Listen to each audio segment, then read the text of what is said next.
No. Hello and welcome to the Blue Rubies Podcast, episode number 140. I'm Adrian.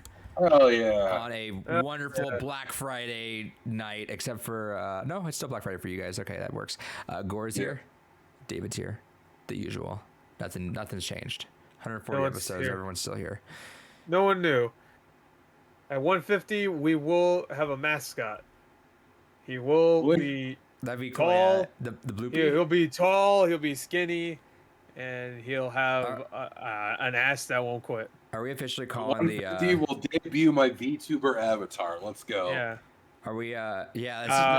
At 150, we will share the link to David's Grindr account. At 150, Gore will open his OnlyFans. David. And my heart to love. David, would you be interested in 60 episodes from now, which is over a year? Should we make episode 200 where we all just have a VTuber? I said that. Is that we could do it if you want. How much would it cost to get that commissioned? Going rates are, depending on who you commission through, anywhere from 40 to 200 for a rig. Depends on what you're looking for. Who's the one Japanese one? Gotta be a lot more specific. I know, that's why I said that. Do you have any idea how little that narrows it down? Speaks Japanese. The one that is a virtual character and speaks in a Japanese voice and says Japanese things. I would love for episode 200 for us to all have like some VTuber on here. Who's the one? All right, actually, really here's the real question. Who's the one that sang the N-word in the GTA 5 that one time? There's like 4 of them that have done that. Well, there's one that went viral. When Lamar says the N-word, it'll sing-songy. Yeah, I think Sakaramiko was the first one to really get popular for that. He said that like a weeb. Jesus. Well, she was one of the first VTubers that got into was Sakaramiko, so... Sakaramiko. You don't say San at the end of it, or Chan, or also, what's the other one? No. Senpai, no. Sensei, what's the other ones? It's the other... Desu. Oh, I never Are we heard officially that calling our... I mean, I think we did last year, actually, but are we officially calling our Game of the Year awards that we usually do like in February and March, the Bloopies? Yeah. Bloopies. Yeah, and then like, what? Oh, that sounds like a bowel thing. I don't know. Or the bloopers. No, that's a Mario character. You're a Mario character. Yeah, that's a Mario character. Blooper. Idiot. Gore, you should play the Fortnite event on December 5th for the meme, says JJ Serpy. Wait, what event? Oh, the end event. That's right. Yeah, because I'll be like, oh yeah, I know what's going on. Like, oh yeah, cubes, and there's like some Lara tall Croft lady. And, there's a big lady Dimitrescu in there that like murders people now or something. I don't know. every game has to have a tall lady now. All right. So I realized I have. You just reminded me. I'm making your Christmas Gore Maybe box. I will actually. That might be fun. Oh, cool. I'm making your Christmas. I Gore might box. actually do that event. Thinking about it. So hell yeah. There you go. And I have I'm gonna spoiler alert. I'm gonna probably do more of those Polaroid pictures. And there's one picture you just reminded me of just now that I'm like I've had full on goatee. I've had saved, and it's the funniest fucking picture I've ever seen. It's like it's just so good. It's of you, but it's of you looking at something. It's just so fucking funny. I'm so excited. All right. Anyway, stay tuned. Episode 200. We'll have our VTuber persona on here. And episode 300, we'll have our first persona on here. Yeah. Also, I'm gonna live stream my own burial. That's episode 400. No, I'm gonna be way dead. Oh, we gotta see what your first persona is. I mean, we could do it at 400, but I'm gonna be really disgusting. At that point, it'll be a half skeleton at least. Yeah, the rate you're losing weight, probably. No, I'm gonna lose a lot of weight soon. Anyway, we're talking. There's not really any news. So we're doing the Game Award nominees this episode, but that means because it'll take a while. Kentucky Road Zero is now next week. Does not mess with the assignment for Portal 1 and Portal 2 though. So those will still be the final games at the end of the year. The assignment. The assigned. I think it says assignment. No. So wait, are we doing Portal 1 and 2 in one episode, or are we Yeah. gonna do like Portal 1 Yeah, we halfway could just through? do Portal 1 and 2 together. Or if we all finish it mid month, we could just do it then. I mean, I'm ready to talk about Portal 1 whenever. We'll see how everybody feels. Sure. We'll see. We'll see how like the boat rocks or whatever. Is this the first? Is that first, saying? Yeah, this is the first pick I think that we've all played for everything now, huh? Yeah. Yeah, I think this is the first game's got. No, that's not true because we also played let me think of one because I said that without actually knowing one. No, there must have been one game we played. Last of Us. Did you play Last of Us? No. You piece of shit. I started it. I got an hour in. I was like, yeah, I'll like this, and I never went back to it until the game's gone by. Yeah, I like this. Yeah, no, I don't think we've all. I guess so. Barkley Shove and Jam. We all played that. Yeah, right? there you go. Yeah, it's a classic. All right, but yeah, so Consecutive Zero is now going to be next week, so stay tuned for that. Also, we have a lot of Black Friday stuff. The What You Get segment is going to be a big boy section. Wait, get close to your mic and talk. Like right up close. And Yeah. then talking out Now farther. Is a different microphone on? I don't think so. Because that should have sounded louder, and it sounded about the same level wise. There might be like a filter or something on it, maybe on unintentionally put on there. Okay. Maybe. So heads up to everyone. I know I got a lot of stuff about the audio being really quiet. I messed around with a little bit of the settings. I boosted it for the last episode. Yeah, I messed around with a little bit of the settings. If it's still off, bear with me one more week. The reason why we're running late today is because I formatted my computer earlier this week and had to start fresh. And I was trying to use just OBS. I'm trying to hop off Streamlabs, but I can't figure out why Wavelink and OBS were not talking to each other. So I'm messing around with the audio settings. I'm starting fresh. That's also another reason why that's why the font's a little funky in this episode too, because I had to redownload some fonts and that didn't work out. So this app's going to be weird, but if the audio, I'll bump the audio as well in post and see how that goes. Ooh, this shit's funky. But yeah, I don't know. The mic is weird right now. I don't know why this mic is just really interesting to me. Serbia asks, what's the main thing you guys want for Christmas? Peace on Earth. And pussy. Does David have something? I am the worst person to shop for. I'm singing a Christmas song. I just buy it. So yeah, that's how I am. I tell anyone, I'm like, you're gonna hate buying for me just because like if I see something, I'm like, cool, bought.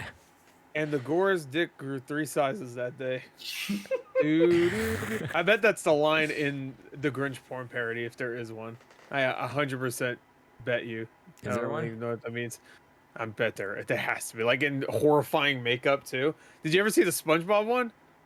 And yes. the Pokemon one? Good lord. God, the Pokemon one's terrifying. The SpongeBob one's actually kind of abomination. The SpongeBob one's pretty funny. I'm not gonna lie. Hey, shout out to Cinema Snob. He always covers the weird porn parodies. He did 10-inch Mutant Ninja Turtles. Just genius. That's a great name. 10-foot Ninja Tongos or whatever the fuck it was. No, 10-inch Mutant Ninja Turtles because they have 10-inch dicks. Come on, man. Anyway, yeah, but there's Merry another Christmas. one. And, and there's several ET pornos as well. Of course. Oh, yeah. The extra them. testicle or whatever. Anyway. No, it wasn't just extra sex terrestrial or something. It was like something weird. Yeah. Anyway, speaking of ET sex, David, what did you play? Good segue. Hell yeah. I played a lot of Shin Megami Tensei 5. I'm like 25 hours into it now. Almost done the second area. The story's picked up a bit. Really digging a lot of the gameplay changes the more into the game I get.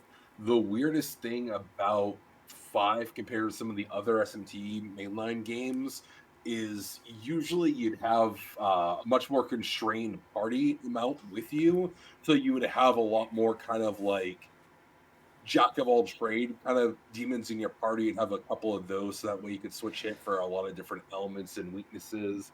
But this one, they're very generous with how many demon slots you get. So it's very much more so about creating a lot of specialized demons that do just one thing, and they do it very well. And designing parties around that is actually a lot of fun. I've been liking a lot of this game. The game chugs. it fucking chugs.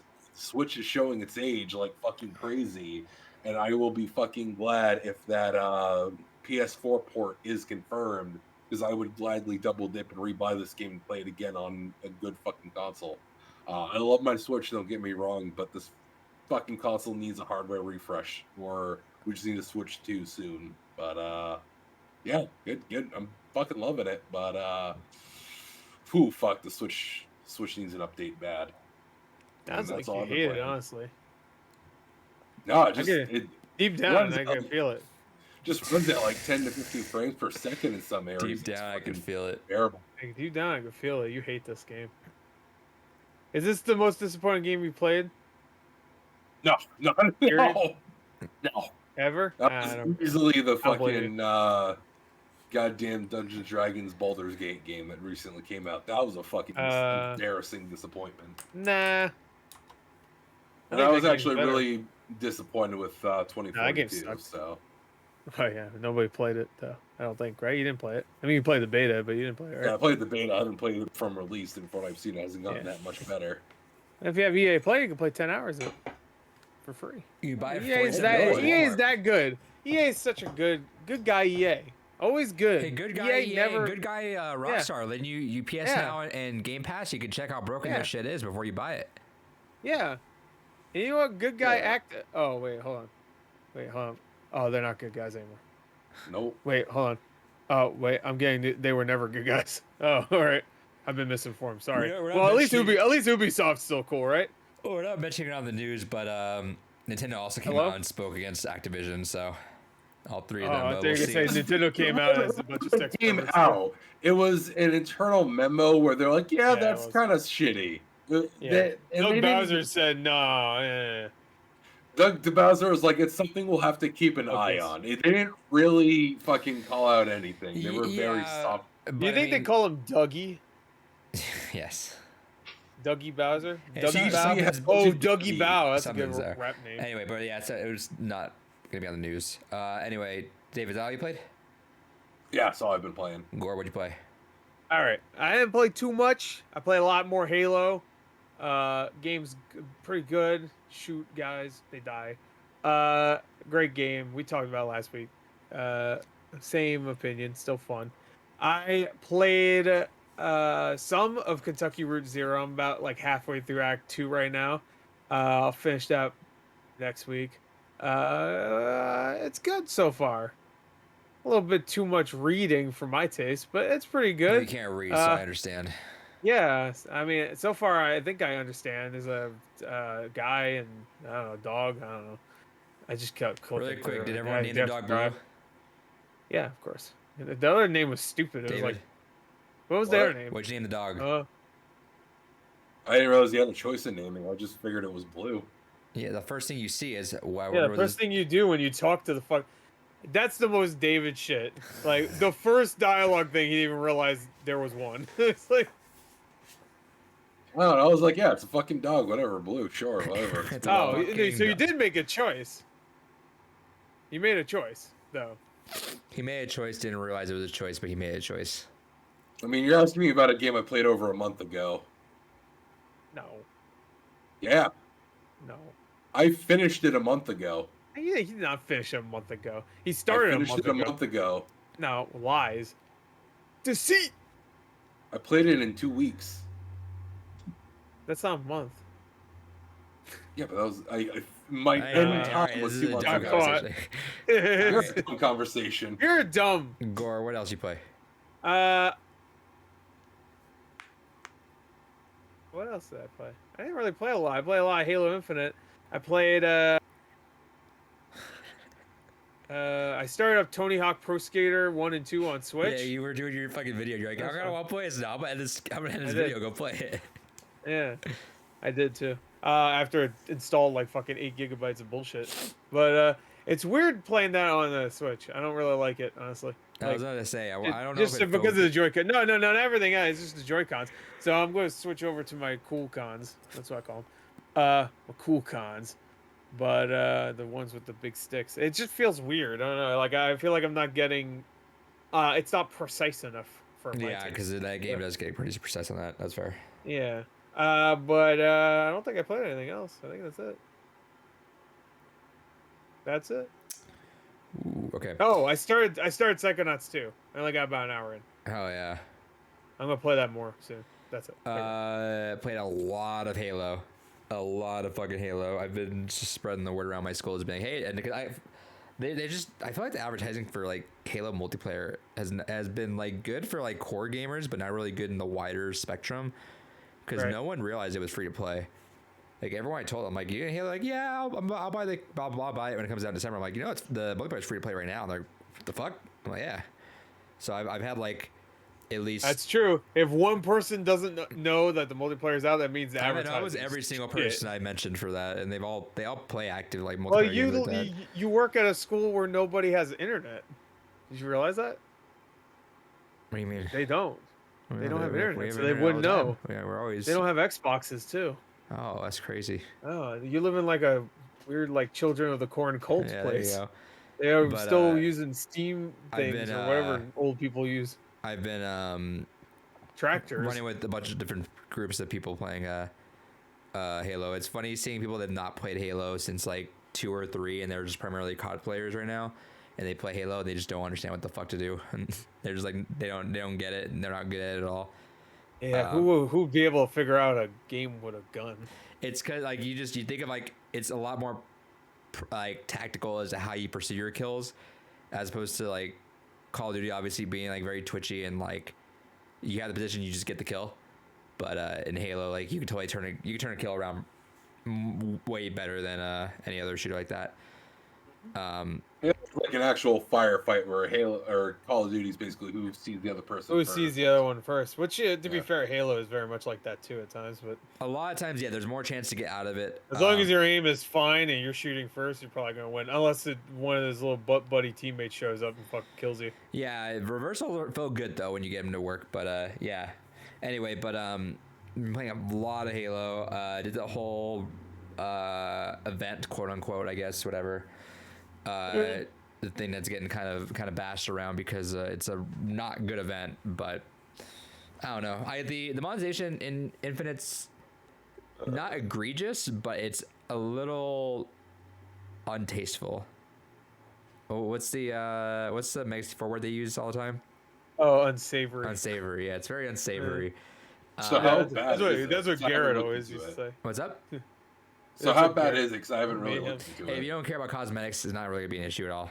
Like, oh yeah, you don't care about cosmetics, you don't care about progression, like level wise, you're gonna be fine. You don't give a fuck, and you're totally good. It's a 100% great multiplayer game. If you don't care about any of that, it doesn't matter. If you want the cosmetics, if you want like level progression and doing all that stuff, which doesn't matter as much in Halo, because like in Call of Duty, you're getting like weapon loadouts and better guns and better stuff all the time. Halo, you're not.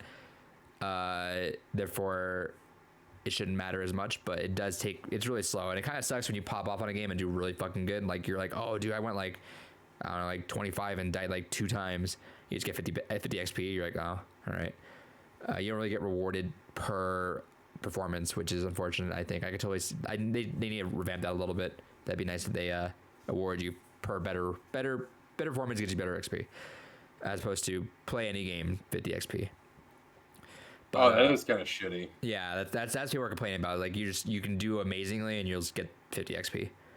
But yeah, I've been playing a lot of it. I think Xbox said I was like 25 hours in on the multiplayer right now. And yeah, I'm loving it. It's so fucking good. It really feels like such a good return to form for Halo. The only thing that I agree with Gore had an impressions video on this, and I agree with him, is I feel like it's very front loaded with new weapons, which they're fun weapons, but I just miss a lot of the more classic ones. Like first off, get the fucking plasma pistol out of there. I don't want to deal with that. Give me a plasma rifle, sure. Plasma pistol can fuck you off. Plasma rifle not being there is weird. Yeah, it really is. Plasma pistol is annoying. Like it's funny because this is a returning weapon, but I fucking just don't like it. Other ones and like whatever. Have you seen all the guns that are in the game, but you can't play them in the multiplayer? No. They're just variants of the guns we already have. Like there's a version of the Sentinel beam that is literally the most overpowered fucking gun. It's a Sentinel beam. It looks a little bit different. I think it has like a different colored beam, but it just shoots and kills in like less than half a second. Like not even half a second. It's like it's campaign stuff. And I'm assuming it's campaign stuff, yeah. So you're gonna beat because you can use this stuff actually if you go to the custom games right now, and I think if you set, I think you have to set it so that it has like a weird loadout for like just like a random loadout or something for the map. Then randomly things like that will pop up. Like there's a needler that zoom that's a homing needler, so you just lock on and you can shoot anywhere. It'll just like follow the person. That's gonna be a lot of fun for some really fucked up custom games. Yeah, there's a regular shotgun, and then that's the most bizarre one. Bulldog just kills in one shot. So Fiesta has also been Fiesta was added to the mix. The best part about Fiesta is it really lets you get messed around with the weapons that are too limited. The worst part is when you keep spawning with the same shitty fucking weapons, and everybody still has rocket launchers. They all have rocket launchers, gravity hammers, and fucking swords. It's that Squidward meme where he's looking out the window, sees SpongeBob Patrick all happy, and they have rocket launchers, and you're over here with the plasma pistol.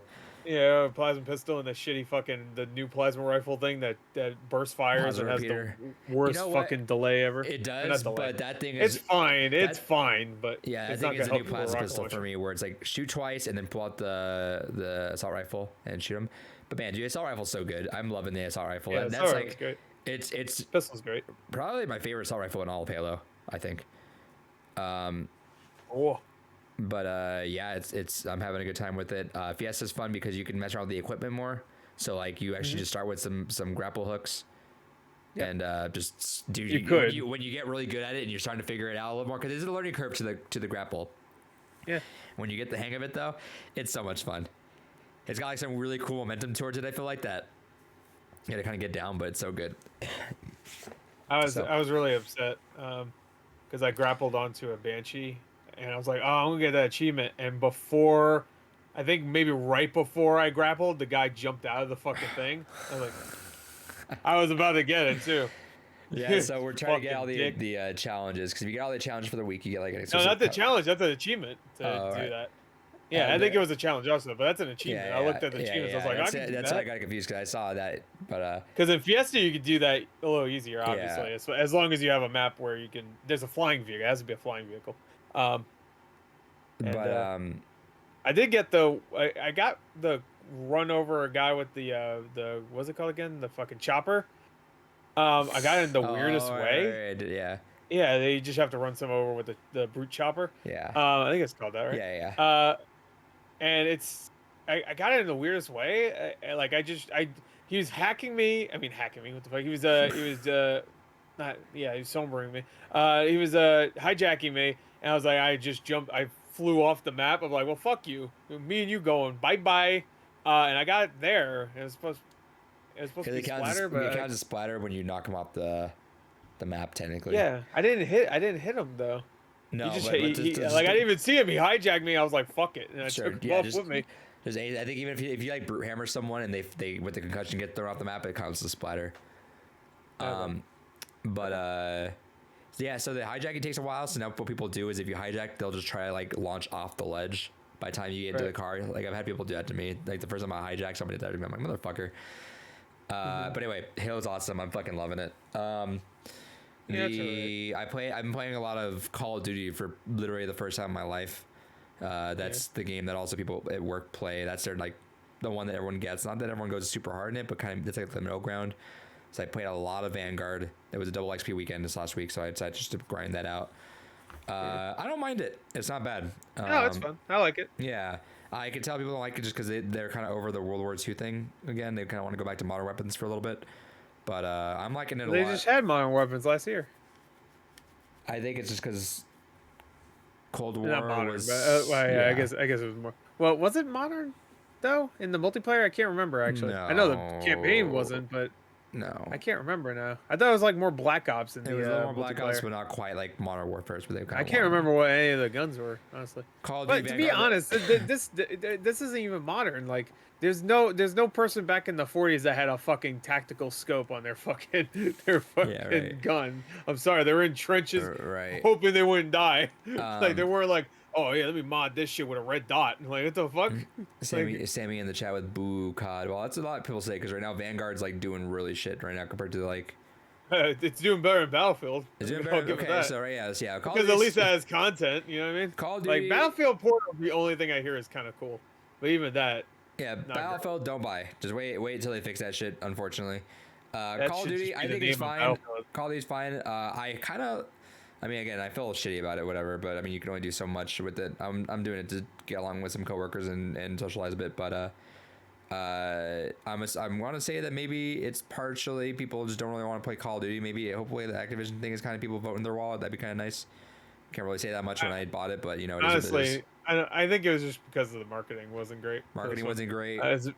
Yeah. I honestly think the people that play Call of Duty every year don't give a fuck about. I don't think Vanguard is a good name. Not that they don't care if people are being harassed. I just don't think they even know. Yeah, no, they don't. Any news about it, let alone like. I could go into my GameStop for like. I remember a few years ago, I went to go to my GameStop to get Spider-Man, the PS4, the Insomniac one. It was the same. It was the same. Yeah, I was like, "Where's the puddles?" No, and it was the same day as I think NBA 2K, whatever. I guess 19 at that point. Right. And it's the whole vibe. The entire store was NBA 2K19, and everybody talk about like this is the only game they play, and I'm sure that's exactly the same with Call of Duty. They don't do anything gaming related besides just play Call of Duty. They don't look up game news. They don't care. It's not really even like gaming. No, they probably don't even know about Activision. No, and they probably don't even know what Activision publishes besides Call of Duty. They probably think Activision makes the games, actually makes them. I actually brought it up with some of my coworkers that they play a lot of games. Like they're playing Far Cry, they're playing like Deathloop and all this stuff. And I was like, "You guys hear about all the Activision stuff?" They're like, "What Activision stuff?" I was like, "Oh, yeah." There you go. See, Polar Knight says, "Sweet G it's the perfect evolution of the beards." Hell yeah! Let's do it. Trimmed and beautiful, fucking disgusting. No, this is the way it should be. Look at me, I'm beautiful. What the fuck is that supposed to mean? What? I don't know what it should be. What did he say? What? He just says this is the way it's just an accent piece. You look like a woman's arrivederci. You look like a below. Is that how you actually style it? I thought you just grew it like it's just doing that. Oh, I thought that was a mistake. Is that real? No, that's how I actually like it. Oh, you got the creeper mustache from that fucking Lonely Island skit. Well, that's because of do the creep. Look at that. I can't fucking tame into anything else. This is just how it grows, unfortunately. You can shave it. I'm shaving this thing in a couple weeks. I look shitty without facial hair of any kind. I look stupid with a mustache, so there's no way in hell I'll ever be shown. I think I'm gonna clean shave until your VTuber model comes in. I'm gonna clean shave for the first time in a couple years on my birthday. Just for it. Yeah, I don't want to, but I do it every couple of years just to see how young I look because I know I have a baby face. So you look old as fuck. I wish. You look like you 50s. So but going back to that, I think Halo has such a perfect storm going for right now, where Call of Duty is kind of just not really popping off right now. Battlefield's no one gives a fuck right now because it's kind of broken. Yeah, Halo is kind of fresh though too. It is. Call of Duty is literally the same shit also, every year. I was saying, I think like Vanguard is not a good name. I feel like am I crazy on that? Yeah. I mean, it would have been better if they added the World War II in the title, like so they could make that its own series. Yeah, right. So, I feel like they're I don't know why, because that was the rumor. It was going to be called Call of Duty World War II Vanguard. I mean, they already called Call of Duty Black Ops Cold War, which I'm like, how many titles you got in that fucking game? Jesus Christ. Call of Duty Black Ops Cold War 2. That's 3 different titles. You know? I hated the most about every Call of Duty title was Black Ops 4, where they put the fucking 4 like it's not Roman numerals. It's just fucking 1, 2, 3. The tally marks. I mean, I guess that makes sense. I mean, you know. Sure, whatever. I heard sexual perverts can't fucking Roman numeral. Yeah. That's actually true if you look on the Wikipedia for sexual perverts. Is there a thing called sexual perverts? Look it up. Yeah, there's a thing. Bunch of perverts. Call of Duty, Halo. I play a lot of Forza Horizon 5 as well. Forza Horizon 5 is awesome. I mentioned it last week, but I love the vibe of it. It looks fucking incredible. A lot of fun. I'm loving Mexico just as a setting. It's awesome. I booted up Super Monkey Ball. That's been fun. Oh, yeah. Messed around on that. Got through the first couple worlds. That's been fun. Then I started up Guardians of the Galaxy. I'm a couple hours in on that. That's a lot of fun. I forgot. They showed the huddle mode in the either. I forgot about it. They didn't show the whole thing, but they showed that you could do the huddle. They didn't show the thing where you actually have to pep talk them. Yeah, see, that's fucking fun. They didn't show that. I love it. That. It is fun, but there's times where I'm just like, I can't tell which one I should say. Later on, it gets more annoying because it's just like, because they're all like, you're supposed to be following their groove, and I'm like, all right, so they're being really like, aggressive right now. Let me pick an aggressive. Let me pick an aggressive one, and they do like the LA Noire shit where it's just like, all right, I picked this, and then Peter is just like, yeah, man, we gotta go in there and like really mess them. No, get aggressive, fucker. I picked the one that sounded more aggressive to me. It's like whenever you pick Doubt, and he's like, fuck you, bitch, you're lying. Yeah, like what? I was like, oh, I picked Doubt. I love it though so far. Like I've only done a couple of them. But that's such a cool little thing to do. But so far, because it hasn't gotten vague, I guess. Mine were just so far it was that they were in doubt, like I don't know if we can do this, and then the one that I just had right now was yo, we're doing great, and Gamora's like, let me do this on my own, and Drax is like, no, Assassin does not need to do on her own, I will do this, and then you're just like, let's do it as a team, guys, and then all right, cool. It's so much fun. It's at times you're supposed to go against what they want. So yeah, well so you're supposed to kind of like guide them, like offset the whole thing. So if they're doubting it, you have to get them encouraged. If they're like super riled up, you got to bring them back a bit. Fun stuff though. Yeah, I'm loving it though. Like the personality of it. It feels very Mass Effect, which is interesting to me. Yeah, that's what I was thinking. Like if they ever made a sequel, they should really give them a bigger budget, make a bigger world, and just go straight Mass Effect with it. Especially like the little in between moments where you can talk to the crew and stuff. It was the camera that really actually got me. Did you find like any of the secrets you could find? No, you can find like secret items that actually open up conversations with each character. Oh yeah. Yeah, so you can find like a thing for Rocket, and Rocket will talk about his past. Yeah, the whole thing. Yeah. Yeah. It's good stuff. I got that with the camera. It's like I was like, something is interesting about this, and I think it was when the cameras just giving big Mass Effect deja vu, where it was like over Peter's shoulder, talking like Gamora, then you saw the things pop up. I'm like, oh, it's fucking Mass Effect. That's what it is. Right. Yeah. It would have clicked me immediately more if I had played the fucking collection. I should have. But yeah, so far I'm loving it. I'm just trying to focus down a little bit more and get that done. Hopefully I get that done by next week. All right. Yeah. Let's talk about Black Friday is today currently. Black Friday. Today is Black Friday. It's not really a day. Yeah, it is. It's now it's more of a way of life. It's now just it's like just a month. Cause like I was telling a friend this last night was how me and Gore had a tradition a couple years back where we'd stay up on Thanksgiving. Like after Thanksgiving, we hop online on Skype and we just hang out and we just F5 that shit on Best Buy and everything and just order our shit. Yep. And then that was when the whole thing when then stores started creeping into Thanksgiving, like, oh, we're open like at 4 p.m. on Thanksgiving. And so therefore the online stores started opening or started their deals on Thursday on Thanksgiving. Therefore Wednesdays became our day. And then so we brought it back, and then it was last year, I think, was the first time that it just kind of just started trickling out a little bit. Like it was still some sort of semblance of Black Friday, but like they started, like some deals came out a little bit earlier than usual. Right. And this year there was just no way of like, we didn't even bother. There was like one moment me and Gore were playing Halo a couple days ago, where I think it was Wednesday night, and then because GameStop and Best Buy, it was a GameStop and Best Buy that just didn't show their deals. They just like posted it. And we refreshed, but I mean the deals that we already knew about still, so then they really get hyped up. Yeah. So we didn't really we didn't really have like that. It sounds so consumeristic, but we didn't really have that little celebration of like, all right, cool, I'll grab that game. Oh shit, this thing's super cheap. All right, grab that one. Yeah. But still good deals worth. Oh yeah, so we got plenty of shit, but it's like. I got a lot. Oh shit, probably. I feel like I should count every year how much shit I get just to see if I get more the next year. But I don't want to do that because then I'll be like, oh, I got 40 things yet last year. I gotta get 45 this year. I gotta consume harder. Jeff Bezos is like, hell yeah. Yeah, he's like, yeah, consume me. Consume me. So we'll start with go back to space. We'll start with David.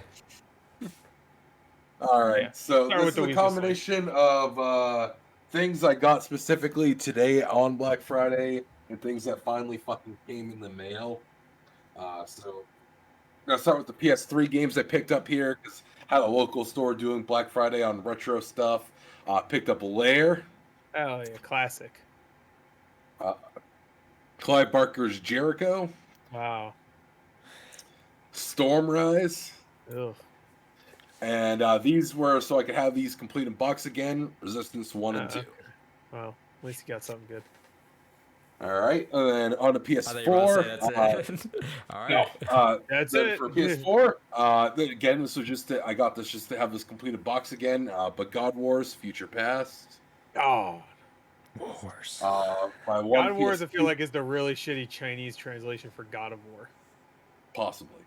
Then on PS2, You know those really funny shirts you can get that are just like really fucked up, like Magic Man, and it's like fucking Spider-Man but purple or whatever. Oh wait, did you see? I forget where it was. It was Japan or something. I forget, but maybe it might be Japanese. But there was a department store someone took a picture of where there was a miscommunication, and so someone thought that the word "fuck" wasn't a curse word. They thought it was slang because we just say it so often. So there was banners up during their sales that said like "fucking sale" or something like that. Hell yeah. Fucking sale. That's the way to do it. I mean, imagine being in Japan, you see. How about it was a boat store? How about it was a boat store? They have two different meanings. Fucking sale. Oh, right in time for One Piece 1000. There you go. All right, I saw that intro, by the way. Anyway, good. Oh yeah. So on PS2, picked up Godai Elementals. What the fuck you just say? What did you tell us to do? Yeah. I did a Godai Elemental Force. I did a video for that for shit games done quick. Hell yeah. The series. It was $3. It was a shit fucking piece. Speaking of shit pieces, I picked up a Wii U game as well. Got some Nintendo Land going. Hell yeah. Oh yeah. I let my cousin borrow that and never gave it back. Actually, I'm sorry, nephew. Oh shit. All right, so not your nephew, because your cousin's also the one that lost the back of your controller, which I don't understand how the fuck you do that. Yeah, it was my Master Chief How one the too. fuck do you do that? How do you just lose the back? You put the battery. Oh, just not gonna. He also lost a couple of my rechargeable batteries, which I don't know how you do that either. Especially since they're usually always in the fucking controller. I don't understand how you lose the back of a controller. You take it off, put the batteries, and put it back on, but just not like I'm not gonna put it back on. Fuck it. That's probably what he did. I think you just explained exactly what he did. It's the same cousin that just gives you back everything, and then usually every time you get it back, there's like one of the buttons is just sticky. Yeah. I mean, he doesn't do that anymore, luckily, because he used my controller the other day and they were fine after that. But but this is the thing. He also uses my Switch sometimes, and I don't know what. Like he's not like single digits. Let's say he shouldn't be doing this. But he's like. I get it back and there's like snot rockets all over the fucking screen. And I don't know what he's doing. He always like touches the screen. I'm like, he's not playing any touch. Yeah. I'm like, what are you doing? So what you're saying is he's why we have warning labels on things. Yeah. Don't have children. He is not. If that was my cousin's, no, you're not touching my Switch. Sorry. Yeah, straight up. It's fine. He doesn't do that. He just touches the screen. Anyway, he's actually using my VR headset right now, so that's probably good luck. You're getting COVID. Yeah. Oh no. Digital COVID. Okay. COVID. So then the last thing I picked up specifically today, and then the rest came in the mail. Just happened to be today. Xenoblade Chronicles. Got the definitive edition there. And then these came in from Super Rare Games. They all hit today, which was kind of neat. Got the Deponia collection. I was thinking again of that because I really like the first Deponia game. Metal Units. I've never played it. I have all of them on Steam, but I've never played them. The first game is weird because it's like it's obviously setting up for an actual story, but the story doesn't get there. It's just like setting up the world, but there's no real story. The whole story is you find a girl who's like a princess or something, and she's knocked out the entire game, so she has no point besides being fucking knocked out. And you have to help her. That's it. And then like the game ends with like, well, you're awake. That's it. And I was like, all right, cool. And I think I played that before the second game came out, and I just completely forgot about even playing it. but it was cute when I liked it. I liked that art style, and the humor was pretty good. I mean, it looks like an interesting series. Like I said, I mean, I have them all on Steam. I just never got around to actually playing them. I was gonna buy that, but it was way too expensive for it. It was like $70 or something. That's before tax and shipping. The only reason why I picked these up is because I was on the fence about Deponia, but by the time I got a chance to make my decision, it sold out. And then when this came out, the last game I got here on Super Rare Games, and it was part of the same like tri-pack bundle you could get, I was like, all right, fuck it, I'll throw it down because I didn't really care about Metal Unit. But the game I was super excited for that also was part of this bundle was Dog World. Super excited for that. Dog World. Yeah, it's fucking Dog World. Hell yeah. Water World. War. World. That's what I got. That's it? Yeah. That's all you got? I'm waiting on a lot of shit. I still waiting on a lot of shit. Whoa. What? I got some digital stuff actually. Next week, well, I'll have a lot of digital stuff to talk about because that's when Humble Bundle will go through. So. This Humble Bundle monthly bundle. All right. First thing I got, which is actually technically this is a Black Friday, not deal, but they put this on sale for Black Friday. I had to get this. Whenever there's Breath of Fire stuff, I have to get it. Fangamer released this. I figured you'd get that. Ryu and Nina, Breath of Fire plush. Plushies are so fucking good. I love them. They are. Right when I saw this, I was like, I had to get it. I was almost gonna get the keychains too, because it's Breath of Fire, but it was a little too much for just keychains. And they weren't even like, they were like acrylic keychains. They were like this fucking thing I have right here. I spent too much on that. So Chrono Trigger. Fangamer has so much good shit. I always order from Fangamer all the time, and I try to get their Black Friday stuff. I'm just tapped on money. I spend a lot of money on Black Friday stuff. I get fucked on Black Friday because I get it whatever I stockpile whatever I need for the year, like all the games I want. I grab them all then, but I also just do all my Christmas shopping. Christmas shop is done, so like it's maybe like 1 or 2 more gifts maybe, but pretty much is all done. And Fangamer is the thing that I'm like, I see all these gifts that I like want for myself. I'm like, fuck, that banjo puzzle I really wanted. There's a Homestar Runner scarf that I want. And then there's something else I wanted on there too. But I'm like, fuck, and it's all free shipping right now. So I'm like, maybe. We'll see. But maybe. But the plushies are for sure. They're so good. I love them. I have so many fucking Fangamer plushies. Yeah, they're good. I got the Gree one, and I got the Silent Hill one, and the Robbie the Rabbit. That and Shantae. Shit. And I want to say I got the Octodad one. Yeah, good. I got a bunch of them. I got way more I probably should have, considering I'm a grown fucking man. But yeah, whatever. I have Conquer. I have Elvis. Who showed that? I have Sans Undertale. Sans Robbie Undertale. the Rabbit. I got all the Jinjos, Banjo. Yeah, I got Jinjos. I got Katamari. I got Ukulele. I got Ukulele. Strong Bad. I got Strong Bad. I'm lying. I don't have any of this. Bomberman. I have Bomberman. And there's one more I'm missing, but whatever. Epstein. Who? That one guy that didn't kill himself. Just a yearly reminder that he didn't hang himself. Yeah. It's been almost 2 years. It was actually, I think it's been exactly. I think it's been exactly 2 years at this point, right? Since he didn't kill himself. I'm gonna type that in. When did Epstein not kill himself? I think it was like around this time, 2019, because I remember it was like right before COVID. Yeah, it was right about this time he got Clinton. It was around this time. I swear, because it felt like a Christmas gift when he was murdered. Oh, cool. I mean, when he. No, August 10th. Yeah, it was close. So, see, I was close. Okay. Around this time. December, Christmas in August. Yeah, whatever. I mean, they already set up fucking Christmas trees in August. True. No, August. They said October. August. Oh, they said October. Oh, all right, whatever. Well, no, that's when they didn't find the body until October. Oh, just rotting. 2 months. It's just in the prison cell hanging. Like, that's weird. Anyway.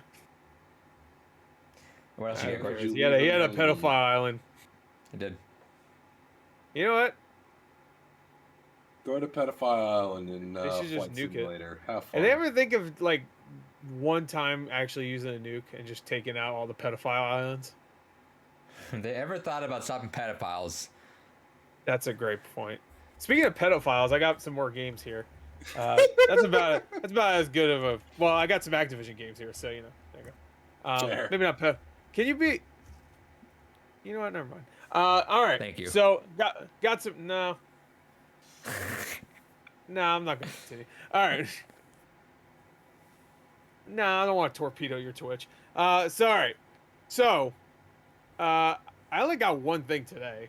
Like everything else I got in the last few days. So the one thing I got today going out, and I went to Best Buy, Walmart, GameStop. I go and find one thing I wanted, and I got Bladed Fury, $10. As one does, you know. Yeah, Bladed Fury, come on, man. You know, that is GameStop new, by the way. See, I don't want to show my. That's why. This is the most first world problem of all time. I'm about to say. I actually heard this game's pretty good. So. But that was kind of the fun of having that Black Friday, because that was like one like Christmas morning day where you just got everything at once. But now it kind of just trickles in because like Best Buy has a sale, and then like yeah. Anyway, what else you got? All right, they got a giant stack. Yeah, I mean I had a bunch of stuff last week, so I did a buy two get one free sale. GameStop. This was back when they were still like right for the first hour they had a sale for pretty much anything in stock. Buy two get one.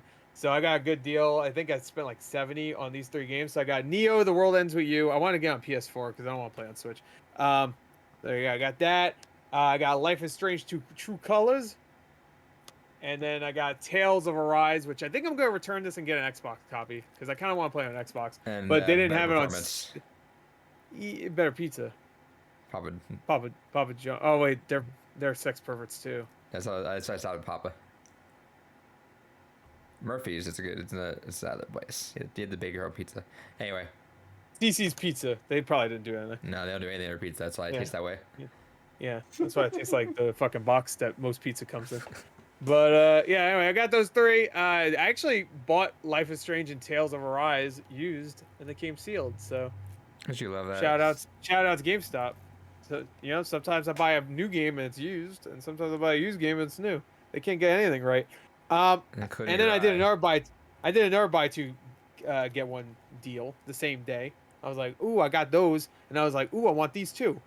So I got Super Monkey Ball, Banana Blitz, or Banana Mania, whatever the fuck it's called. I got on PS5. I got Lost Judgment. Hell yeah. So I need to play Judgment, but I got that. And then the free game was not even a sale game, but I wanted this Stubbs Zombie. Oh yeah, forgot that was a physical game again. Yep, GameStop talked exclusive about that. too. Yeah. Oh, it's GameStop exclusive? Shit. Yeah, it's not gonna be that hard to find. I just sold this on PS5. I mean, I just completed it too. But I was like, you know what? I kind of want to get it again, and this time on Xbox if I want to replay it again. I got Guardians of the Galaxy. So now you're playing with I power. can play it on Xbox, the real console. All right, I'll go through these real quick. Oh, this is not a Black Friday pickup, but I got my copy of Kena Bridge of Spirits. So there you go. Even though I bought it digitally, I still wanted it. Just real quick, I got Tony Hawk's Pro Skater 1 and 2 right there, and I also got Crash Bandicoot 4 on Switch. This is $14, and I've heard this game's fun, so I was like, fuck it. Plants vs. Zombies Battle for Neighborville on the Switch. This is $10, Kiwi, so on Switch. And I wanted to get this again. I really want to give this a chance. I've tried it multiple times, but I'm like, fuck, I really should try it because I know it's good. Astral Chain. So got that. That was 27. I enjoyed it from what I've played. I heard it looks the one. That's one of the games you were saying looks the best on OLED. OLED, yeah. And that's all the games, but I still got some movies. One of my favorite Disney movies. Don't care what anybody says. Don't even look at me weird when I show it to you, because if you do, you don't know. You haven't experienced it. Fucking Tangled. That was a good movie. One of the best. Don't look at me weird. Got his ass. Anyway, Tangled, one of the best, right there. Shout outs. I ended up picking a copy of Nobody.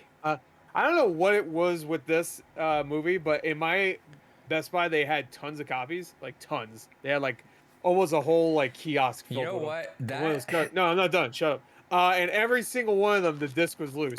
All of them, every single one of them. I don't know what the fuck happened, but nobody got a perfect copy. Sammy said she loves Tangled. Hell yeah! See, smart people out there. I feel like nobody would be the best de facto movie gift to give someone. Yeah, because I don't see anybody not liking that. Everybody loves John Wick movies. Yeah, so my favorite thing that I've been doing the last couple years now. It's short, 90 minutes. Yeah, and it's fun. Everybody watches Breaking Bad, so they'll be like, "Ooh, it's the Breaking Bad guy." So I might grab another copy or two. So my favorite thing to do is that I've been doing this the last couple years now. Is if I'm gonna get like a casual gift, if I'm getting like a coworker or something like a just like friend, not like a best friend, but just a friend, a gift, I'll get movies for everyone because they're pretty cheap, and I like to cater it towards them. So I'm like, I think you'd like this movie, or I think you like that movie. So that's what I've been doing the last couple years, and I was thinking, I was like, if I'm just kind of $10 is a bit hefty for me to go on getting just multiple copies. Like Uncut Gems is something I can grab multiple copies, like $6. So I'm like, cool, I'll grab like 2 or 3 of them, and that's like the extra one. But like $10 copy, and I was hoping the Blu-ray would have been like $6 if the fucking 4K is 10. But I hate, we talked about it last week, the fucking Blu-ray is the same price as the 4K, which is annoying. Yeah, it's annoying. And then Green Knight was also one of them too, especially because being in the English department, that would have been good. But that thing sold out quick, and then it wasn't as cheap as I was hoping. At least some of them would.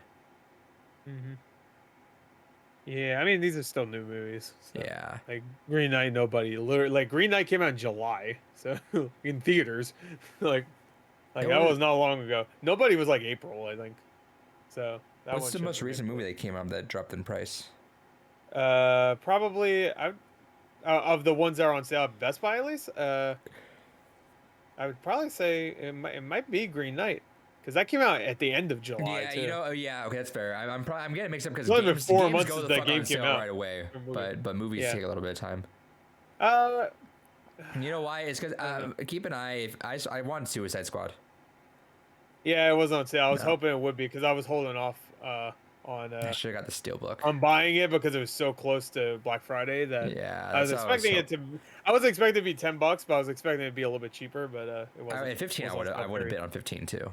Honestly, at this point, I'd do 20 because every place around here has fucking. It's $60. I mean, $60. It's $30. So yeah, I kind of want the Steelbook if they have that anywhere too. Probably not. The Steelbook was pretty nice. But anyway, what else you got?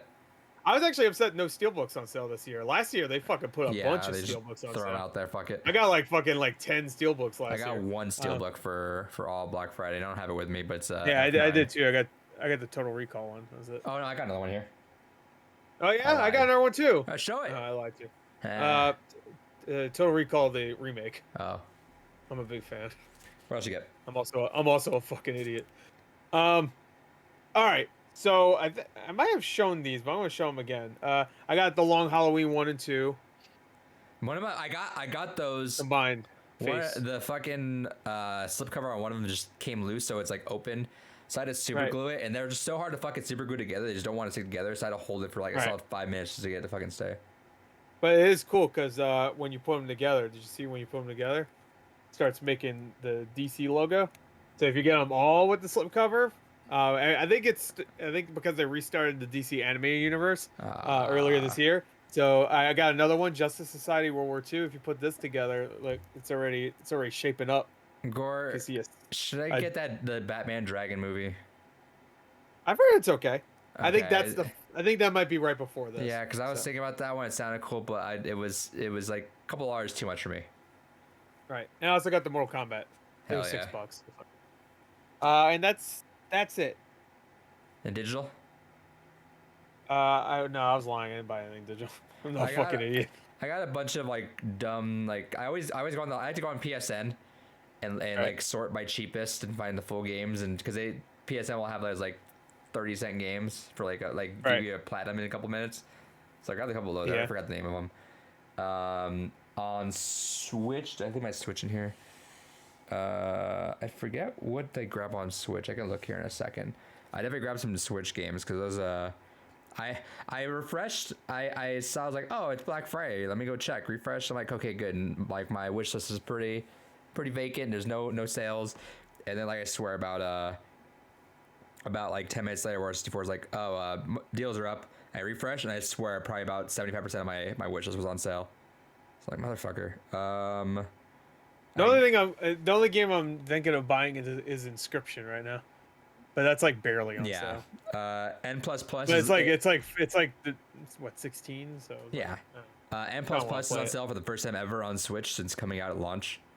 Yeah, there's a lot of shit on sale. Yeah, N++ hasn't been on sale, so I grabbed that because I'm like, all right, well, I might as well right now. Dude, I saw like I think The Witcher was $20. I was like, that might be the cheapest I've ever seen on the Switch. But I think that's the version that doesn't have the DLC. Right. Like I was just looking, I was like, whoa. Far Lone Sales.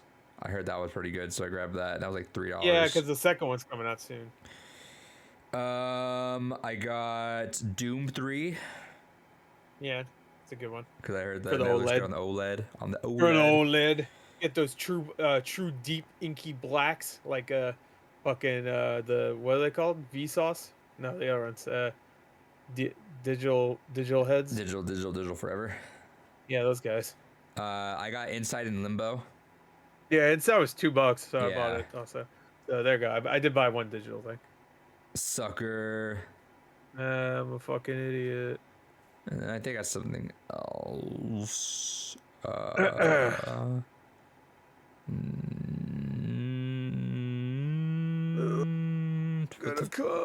What's Figment? I bought that. I don't know what that was. It's fake. Fathom, it's a Figment. Batula, and Back to Bed. I think I mentioned that last week though. Anyway, those digital. All right, let's see. Let me show off this thing. This fucking stupid ass thing. Ow, fuck. Right. I ran over my own toe. The Xbox fridge. Hold on. Yeah. I had to take my headphones off, so you're gonna watch. I'll turn the lights on though. Hold up. Yeah, we get it. Okay, just go. Jesus Christ. It's fucking talking. Wow. Wow. Worth the money. So worth the money. The fridge itself, I know. I think the first question I had someone asked me that was actually interested in buying it was like, does it keep the drinks cold? It keeps them cold. It keeps them cold for sure. It's fucking better. It's a fridge. Well, there's some fridges that are like more on the cheap end, which they just like keep them like barely. I got a super cheap shitty one. I had my ecto coolers in. I showed that. Did I show that here or in the movie podcast? I forgot. Probably on the movie podcast. Yeah, well, we haven't recorded the movie podcast in like a month, so I don't even remember. But that one I have keeps my shit cold. Yeah, I know a lot of the other shitty ones. Yeah, my ecto cooler's cold. Some they just keep them chilled, but yeah, that thing keeps it cold. Chill. The biggest issue with this, and it's definitely it's definitely a deal breaker. If you actually want it like for a fridge there, it's the deal breaker, and it's 100% deal breaker. It doesn't play games. It sounds like... I saw that joke all over the place. It doesn't play games. It doesn't work. I can continue. I just want to rant because everybody's funny on the internet. I mean, the first thing I posted was like, don't you hate when you buy a Series X and you open it up, it's a fridge? I didn't say that but, don't you hate when someone actually wants to buy it, but someone bought them all out because they want to resell them? I love that. I wanted to buy one, but they all sold out. There was a lot in store actually. Did you? To be fair, I wanted to buy one. I don't want one anymore. It was it was FOMO. All right. Yeah, that's fair. And now FOMO's for sure. Done. I'll knock you off there. It's a cool FOMO collectible. Is no-mo. It's a cool collectible. That's all it's gonna be because this thing sounds like a PS4, dude. You can't hear it, but it's so loud. It is so loud. It sounds like a fucking. It's powering your drinks, man. Like it's wild how much louder it is next to it. The actual fucking. Hey, does that have drink pass? I'm funny. Fuck you. Shut up. Stop making jokes. But it is so loud. I can't play God of War. I was taken aback at how loud that thing was. Well, put the mic out. You gotta bring it over. No, that doesn't look that mini. It looks pretty big, honestly. Like at least compared to the mini fridge that I have. Yeah, no, it's a pretty big boy. You could probably fit like a 12-pack of soda. Is that bigger than the actual Series X? It has. Oh yeah, right? You see it next to it. Oh yeah. Yeah, it's way bigger. You can fit the. Oh, can you fit this? Yeah, wait, can you fit the Series X in? Yeah, do it. Someone did that where they open it up and you see the actual one. Like it fits like perfectly inside of it. Oh, did they say I got a Xbox inside your Xbox, so your Xbox can Xbox. It's either that or the don't talk to me or my son ever again. Don't talk to me or my son ever again. I thought they smelled bad on the outside. So that's Star Wars. Yeah, it's so loud. That's Star Wars, the most hated David series. That's the thing that's gonna happen with this thing is I'll just keep it in there. I'm gonna use it for until because I don't really drink sodas or anything either. So I just bought. Do you drink anything? I just drink water. I bought a 4-pack of Monster just for the meme, just to go gamer mode on it. And I don't drink energy drinks like ever, but I knocked out 2 so far this week, and I'm like, oh god, it's a lot of fucking Monster's sugar. Disgusting. The only energy drink that was really really good back when in the Vault. day. Well, no, not Vault. Was what the fuck was the one? It was the gamer one for a little while. Oh fuck. Surge. I used to drink it. No. The other one has a funny name. I just fucking blanked out completely. Balls. There you go. Balls was pretty good. Yeah. I love Balls. But Balls is pretty good, actually. Yeah, I only bought that is an energy drink, right? I remember drinking it. Yeah, it was an energy drink. Okay, I only bought it just. I just bought it. You know the reason why I got it. This is not a joke. I played a video game where the health item that regenerates your health, obviously, it was Balls. So I was like, what? And then I saw Balls in the store. I was like, what? They made the drink. And you tasted it. Oh, this is good. I'll never buy it again. I love Balls. Hey, Mom, can I suck down some Balls? She was like, of course. But yeah, I didn't want. I bought Monster just because it matched the color scheme, and I was like, whatever. I don't want to give a fuck about energy drinks. But grabbed that. I used to drink energy drinks all the time though, but none of them tasted good. I used to fucking just down the shit out of just soda and energy drinks, and I don't really do that anymore. I cut them out for the most part. Like actually, this week was the most soda and energy drink I've drank. Like I probably drank more this week than I have combined like the last 2 years. But yeah, it's a cool little collectible. I mean, at this point, it's like sure. I can say that it's $100. It's about the price of like probably one of those fucking helmets behind it. So what the fuck ever. Right. But yeah, as for a fridge, if you don't care about the actual fan, which I guess depending on like your PC, it probably sounds exactly as loud as that, so it doesn't really matter. It'll probably get drowned out by that. But it's neat. It's funny. It's a good meme. But whatever. It's fucking funny. All right. Let's see. Where do I start with all this other shit that I have? I think I left that out there. I forgot something. Well. Oh, you forgot something. Okay, there it goes. All right, I guess we'll just shake her. We'll shake our tits. There she goes again. Oh, you're tearing me apart. When did you get your Silent Hill vinyls? Because I still don't have those. Last Wednesday. I need to look at my order because I didn't get that. I got a Mondo. Well, you're not a G like me. They know. They deliver. I got the first ever copies. So I didn't open it. I was like, oh, I'll just open it on the day of the podcast. I didn't open it. I was like, oh, I forgot I ordered this. Not that I complain because. Good. I complain because I got this, but I got the Suicide Squad vinyl. I didn't get that. I did get another one. I got my Kubo. Oh yeah, I had to get that Kubo. Fucking movie. What'd you say? He said fucking movie. Fucking movie. Oh, fucking movie. That's a soundtrack. That's a great fucking movie. All right, before I get to games, let me go off on 2 more things I got. This was an irresponsible impulse purchase. I saw this and I was like, that's a good price for that. And I might get through these someday. And Kingdom Hearts. No. Thinking of what else. It's a pretty hefty box. Oh, it's Delphine's bathwater. Yeah, there you go. You got it. Oh. That looks like something else. Let's guess. I'm assuming it's not a game then. If it's a big box, is it like food? I'm gonna guess you finally caved and got one of those giant statue fucking things we keep seeing. No, he said it's gonna take a little while until he goes through this, right?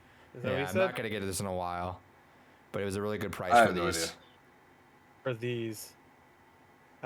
Give me a hint. Finally gave in and bought Magic the Gathering cards. It's not movies or games related. It's nothing you can watch on a TV, but kind of, sort of, technically, I guess not. You got a bad dragon dildo This set. you cannot see on a TV. This specific you cannot see on a TV, I guess I'll say. I'm not going to confuse you any more than it needs to be. You'll see why I say that when you see it. All right, just show it. Yeah, I got no fucking clue, bro. I got the complete box set of the Demon Slayer. Oh yeah, I kept seeing that. Wario 64 kept posting that. Yeah, he kept posting that. It's volumes 1 through 23. It's got everything in it. Even if you like buy the manga like separately on sale, it's about that same price. So like, well, just get the box with it. It's a big boy box. Yeah, it's pretty nice. I wasn't considering it ever, but I did think, oh. Yeah, and the only reason I got that is because I had that Amazon card, and you could break apart the payments, so it's like $10 a month for however long. But, cool. Yeah, I was like, all right, you know what? Fuck it, let's do that. That's a pretty good price. That's the whole series. Boom. Yeah. And then I forgot. Except they're also doing Demon Slayer babies. Oh, so you gotta buy that no. too. Yeah, it's like Rugrats, except with Demon Slayer. They do do also have another series where they're in school or some shit. Is that like fucking Attack on Titan, which I don't understand or whatever? Attack on Titan does that too? Attack on Titan High School or some Demon shit? Slayer is way more like, even though it has violent stuff in Demon Slayer, it's more of a typical anime, I guess, where Attack on Titan's all grim like the entire time. So it's weird that they have that. Demon Slayer does do a time skip. Does kind of like the Naruto. Why would you tell me that? I don't want to know.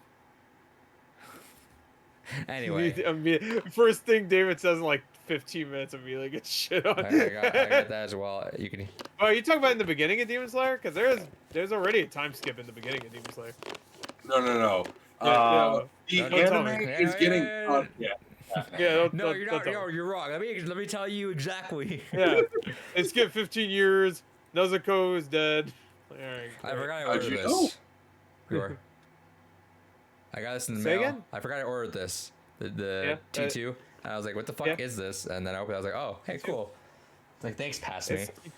I had to get this. You know I had to get this. I saw this. I'm like, I'm buying that. This is how I win. Yeah. I'm probably going to get that too. It's still up. Why not? I had it pre-ordered for a little bit, but I was like, let me take it off because those are always around. Well, I mean, half off is about as best as you're going to get anyway with the Criterion. I already have it on Blu-ray. And I don't collect Criterion, so. Yeah, but this is how I win, though. This is me. This is how I win. I had this for a couple weeks. I keep forgetting to show it off. I bought this a while back. I got Pokemon Puzzle League. Oh, shit, yeah. Hell yeah. Oh, fuck, yes. Oh, fuck. Oh, yeah. My Switch was hiding. Fuck Pokemon Snap. Where's the new one of those? Exactly. All right. I got Dr. Luigi. Get the fuck out of here. I want Pokemon Doctor Who? Puzzle League. Bitch. Doctor what? Drop a fresh shit right over my face. What? Huh? Wait. What? What did you say, David? I didn't realize how much shit I bought. God damn, you suck at this. Oh, no, your mic. Left. That's Sonic. I already know what that is. Yeah. All right, yeah. I win. This is how I win. It's got that dumb little fucking... Yeah, the scary looking bastard. Yeah. They really wanted that to be the new Groot. Or Baby Yoda, I guess. Baby Groot, Baby Yoda, Baby Sonic. Baby Sonic, Baby Schindler. I got this on here. Monkey Ball, hell yeah. Oh,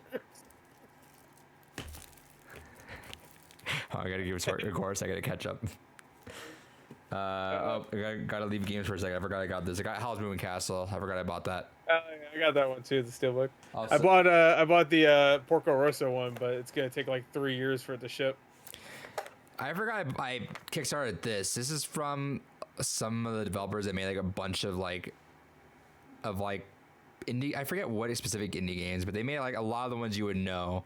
They got together and made a card game. It's actually really fun. I played this last night. It's a really easy to learn card game. It's super good. I recommend that one.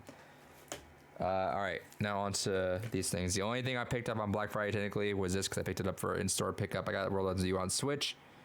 Neo, The World Ends With You. I have it on PS4, but I mentioned that I think this is going to be rare potentially because they recall a lot of them. So yeah, we'll see. Got this when Amazon fucked up or GameStop fucked up, and then Amazon fucked up, and everyone just fucked up everywhere. So got Mario, this Super Mario U Deluxe. Why not? Why not? That's the last. I think that's the last like Switch exclusive game I'm missing. Got Alan Wake on PS5 just to fill those triggers with the flashlight. I mentioned it. Got Guardians. Guardians. This is $10. I figure why not? I got Iron Man VR. Yeah. I'm never gonna use my fucking PS4 or PSVR anymore, but PS5 VR. Don't worry, they'll be backwards compatible. They better fucking be at least. See what I want to show off next. Oops, gotta take that part off. Let me do that first, really quick. I hate when fucking whenever you pick from Best Buy, they have to cover every fucking thing in that red sticker. Yeah, the pickup sticker. You mean? Yeah, I'm just gonna throw on the side. I got a fucking Hot Wheels. I'm too lazy to take that thing off. Good game. Yeah, I heard that was a good game. I also got Kina. That was on sale for some Black Friday thing. I forget what it was, but I got it for a little bit cheaper. I ordered it straight from Maximum Games YouTube. Yeah, I bought it from their YouTube. I bought it from their store. That was before it was even in stock anywhere. I was like, I'll get it from here just in case. And you got fucked. No, it was the same price. Yes. I got Nickelodeon All Stars on Switch. Yeah. I think that's the platform probably to play it on. I don't wanna. I might actually get it on Switch. I bought my favorite game last year. I have 3 copies of this game. You know I love this game. I play it all the time. I got Hades. Oh yeah. I got 4 copies, so fuck you.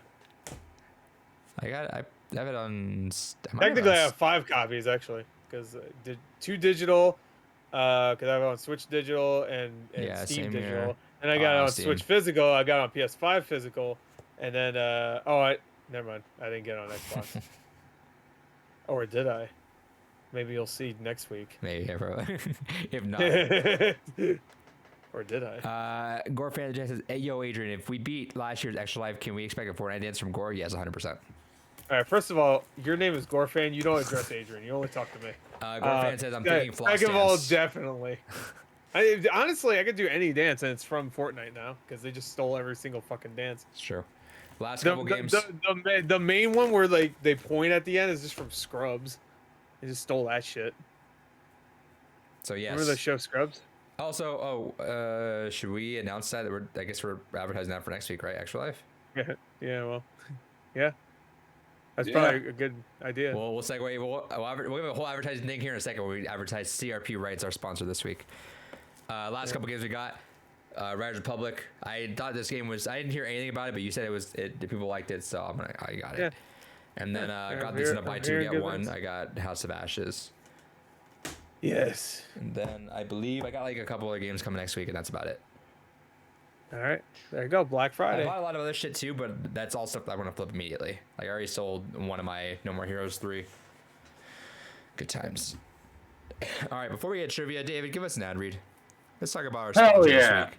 Well, today our sponsor, CRPRights.com, home to some phenomenal review writers, as well as some absolute shit ones, I'm sure, such as Gore the Movie God. Where does he fall on that spectrum? No one knows. You have to go to CRPRights.com to find out. I misspell every word. But at the end of the day, don't you wish that there was a pulp culture review site that appealed to cinephiles, both professional and casual? Are you a filthy casual? Are you a fucking dirty professional? Well, then look no further than CRPRights.com. Would you believe that there's new content, such as movie and TV reviews, film essays, and more released every week by writers like you who crave movies, like you fat ass craves popcorn. You fat ass. You fat ass. That's good. CRP right good ad read. To making sure no one is wasting their time. Unlike these ad reads, we are all about wasting your time or money. Just like David wastes the space on his camera because he's only in the fucking bottom left of his. Oh, that's because I have a bottom left personality. Don't worry about it. Yeah, you're bottom, that's for sure. I am the world's #1 power bottom. Thank you very much. Yeah, Speaking of #1 power bottom, crprights.com. Casual reviews with purpose. 2018. Yep. If you want to get all your power bottom needs, you go to crprights.com/sex boy. Adrian, have we had any feedback on our ad reads yet? Oh yeah, I've heard such quotes as "What the fuck?" and Excuse and me. don't ever do this again. And who's David? And why is he talking? All right, as we're talking about, like, as we get to our trivia, Extra Life's happening next weekend. We'll talk about it for sure. Like, next week's gonna be a pretty big blitz on us talking about that. We're doing me and Gore are doing a 12-hour stream. I'll probably go extra time because David's doing 24 hours. So David and I will probably finish up Halo Wars 2 when that after the initial 12 hours, or if 12 hours appears off, but towards the end of it somehow we'll do Halo Wars 2. But yeah, so we'll be doing 12 hours. We haven't set the time yet. We'll solidify that more later on. I'm thinking probably like 7 Pacific, 10 Eastern. Go 12 hours that way. I'm not sure. David would probably just go wherever his own time is because he's going the entire time. But yeah, it'll be all of us. I'm sure we'll be up and going by like probably 10, 11 a.m. Eastern. Let me check. How much did we make last year? Let me check. I have to look at my bank account. He stole from the kids. Yeah, I'm evil. It's the only way to do it. It's the only way. It's the only way you make money these days. You steal from children. It's like yeah, there you go. There you go. Oh, my plumbing's broken. I can't shit anymore. Please give me money. Oh no, Phil can't poo poo. I got killed. Oh guys, you won't believe it. Oh, the sink broke. Yeah, that's right. Yep, the water is it's all not coming out and shit. It's all, oh man. Can you give me money? Oh no, Phil's sink doesn't work. He can't get water anymore. How's he gonna clean his fucking dirty face? Hey guys, guess what happened? I don't have a wife. I don't have a wife anymore. I gotta pay for this. I gotta pay for the divorce. She left her for somebody more endowed and more successful and handsome. Even a little bit would be nice comparatively, and just better personality. Doesn't beg to children. Oh no, Phil. I can't help you there, bro. Sucks to be you. Here's $5 though. Maybe you should get a second job. Wow, fucking blocked. All right. Fucking trolls. Thank you for giving me good life decisions and tips. Fucking, you're all trolls. You're all a bunch of ninnies or whatever. Back to our chill stream.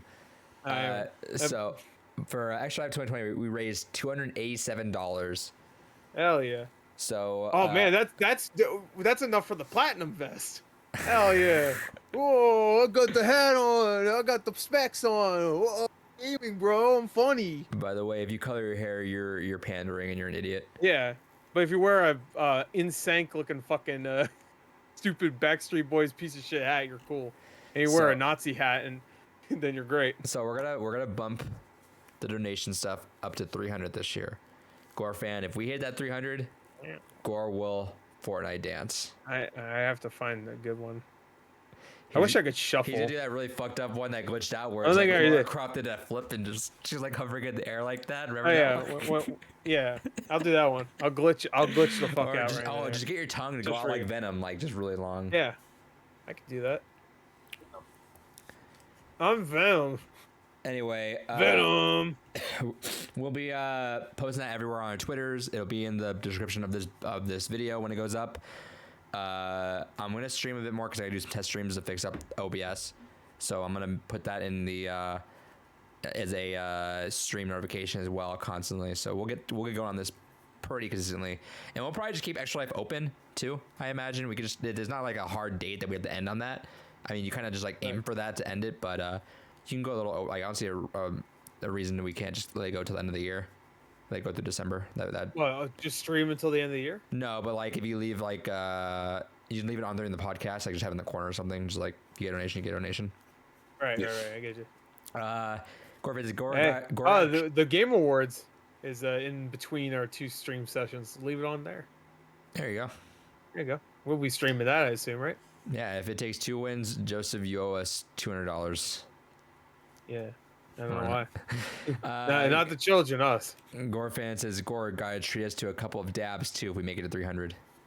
I'll give you a dab. You might feel something else down below when I do it, though. Since we've started doing Extra Life, and like we've sometimes we go hard on it. I feel like I mean, especially early on when we were just more just kids kind of fucking around, just like streaming it. We got some. If not, whatever. The last couple ones we've done a lot better just because we like actively had stuff produced during that, like the podcast and stuff. But looks like we raised, and I know we split it, so it's not we raised more than this because I know we've had separate people do it too. But at least on my account, it says $587 has been raised total. If we somehow, some way, just manage to like double that, Gore will do the craziest thing ever. Just Gore will finally do the bad thing. I'm gonna do a bad thing. That's why they don't hit it. I go, no, you're not doing it. All right, let's do trivia. All right, I'm gonna do a bad thing. I remember that week that you made that joke was like the slowest week of gaming news. So I think the title of the episode was Gore wants to do a bad thing. Gore wants to do a bad thing. That was like the first thing you say in the podcast, dude. You're watch out. I'm gonna do a bad thing. Stay tuned for the end when I do a bad thing. I'm gonna do a bad thing. All right. First question: who is the first boss in the original Crash Bandicoot? The first boss? Who is the first boss in the original Crash Bandicoot? Oh, I remember who the boss itself. I cannot remember the name. It's like you have to. I don't want to say it just in case. He goes. Well, he's writing it down, so he knows. I forgot its name. I could describe you it. I cannot remember the name of it. It's the one where like you have to jump over its leg or something, and you have to. I can't. I don't know. All right, David. Tiny the Tiger. Is it Tiny the Tiger the first one? No, I was gonna say that's not right.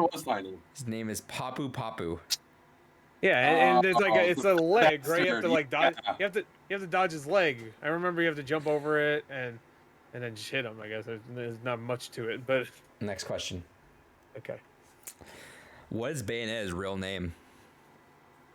Oh shit. What is Bayonetta's real name? Oh fuck! They said so many times, like in the last half of Bayonetta 1, but it's been 11 years. That's pretty much all they call her at the end of Bayonetta 1. I know, but it's been like 10, maybe 11 years since I played Bayonetta 1.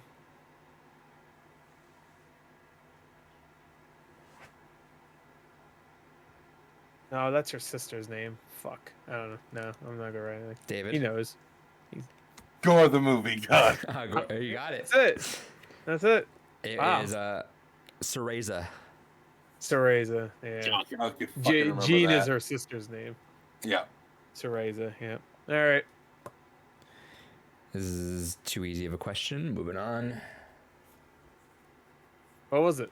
What game did Yoshi make his first appearance in? Donkey Kong. There you go. I got it right. Next. By what name was a classic video game? Actually, ho. I want to know if David knows that. Because I know Mario World. Okay. Gordon actually know that. He was like, no, I did know. It's Super Mario. Yeah. It's Super Mario World, technically. By what name was the classic video game Another World known in North America? Oh, I do know this. By what name was the classic video game Another World known in North America? I'm good. Waiting on David making a face right now. Digimon World. Surprised, I thought you would have just like, this feels like trivia that you would just know. I played this game back in the day. I had it on PC. I've only known it as Another World is the thing. I think it is still called Another World in America. Like there's copies you can get called Another World, but when it first came out in America, it was called this. All right. Yeah, fuck, that's right. On the Super Nintendo, they have a different name. But like they had a re-release recently. That was Gore. called Another World. Out of this world is indeed Oh, correct. yeah. Gore, the movie guy, you Pretty get a point. close.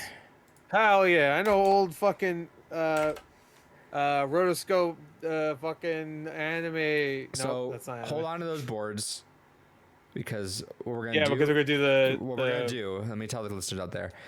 Currently, David is at 12 points. Corey, you're at 30. So hell yeah! what we're gonna do? That's bullshit. What we're gonna do is bullshit. We still have 4 months after this. He has plenty of time to catch up. what we're gonna do here is we're gonna make this Game Award nomination thing a giant trivia. This is gonna be like David's I think Revenge, we do this. kind of. I think we do this every. We did, but I think we only do like 1 point if we. Yeah, whoever gets the most. Now we're just. Yeah. There were over points. There's the 30 and 12 is going to be some crazy number by the time the Game Awards is done. So just do me a favor when we go through them. Can you do it through the order it's on the Game Awards website? Yes, I have that page up. So we're going through all of our. Because I want to keep it like that because I still want to do my own video. Sure. And I want to just like I'm going to write them down, so I'll probably just like. Unless I'm not feeling it, I might switch in my own predictions. What do you do? Are you doing view categories? Yeah, view the categories and then just go from there. So grid, you start with game of the year. We start with first. Are you talking about that grid? Hold on. I'm getting to it. So game of the year to the right, and then you just keep going down. To the left? So game of the year, to the right. So best game direction, best narrative. Yeah, okay. Yeah, okay. And then go back down to best ongoing. All right, so let's do this. All right, so go right. Really quick, before we get into this, I'm gonna start typing because I didn't realize I had to type all this. Yeah, I actually have to type. So you don't need to. Actually, do we? I'm gonna write it down. Actually, I'll keep my shit. Well, I don't know if you trust this. Oh wait, no, I physically have my nominations already written down. Yeah, he already has them. So. No, it's where I'm gonna predict it as we go through. Okay, how about this? Gore, you read the category, and I'm gonna type it out. Okay. So let's start with Game of the Year. All right. So our nominees. I thought you want me to I want you to tell me what category is. That way, I'm using the one that we made the video of. I'm just gonna use this document and go through it. Okay. Ready? So we're working on Game of the Year. So let me read the nominees to everyone. Nominees, if you need a reminder, are actually give me 1 second here. You want me to read them? I have. No, I can read them. I want to make sure I put a timestamp on this so when we're doing all this because I don't have to skim through because I don't have the other thing on. Right. Okay, so our nominees for Game of the Year this year are Psychonauts 2, Deathloop, Metroid Dread, Resident Evil Village, Ratchet and Clank Rift Apart. When was the last one? That's it. You said Deathloop, It Takes Two, Metroid Dread, Psychonauts 2, Ratchet and Clank, and Resident Evil Village. You said those. I missed one. No, I think you said all those, didn't you? No, I didn't put It Takes Two. I didn't say It Takes Two. What, you fucker? So I realize this is not gonna work. So you actually read them because I forgot. I didn't actually edit. Deathloop. All right, the nominees for Game of the Year are Deathloop, It Takes Two, Metroid Dread, Psychonauts 2, Ratchet and Clank Rift Apart, and Resident Evil Village. So we'll have the boys here write down their prediction. That way, no one can just snipe. Gore can't just. I already have it written down. All right, I'm gonna write mine down right now. Are we just gonna show it?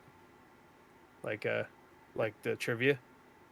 Yeah, I mean that works for me. Unless you guys want to just go honor system, just say it. Now that we just don't. Man, this is really hard. Yeah, David doesn't give a fuck, so yeah, that's fine. Well, David doesn't matter, so we'll have Gore because David doesn't care. Gore will read his first. So Gore will read his first. I will even take a picture of it right now, so you know I am not cheating at any point.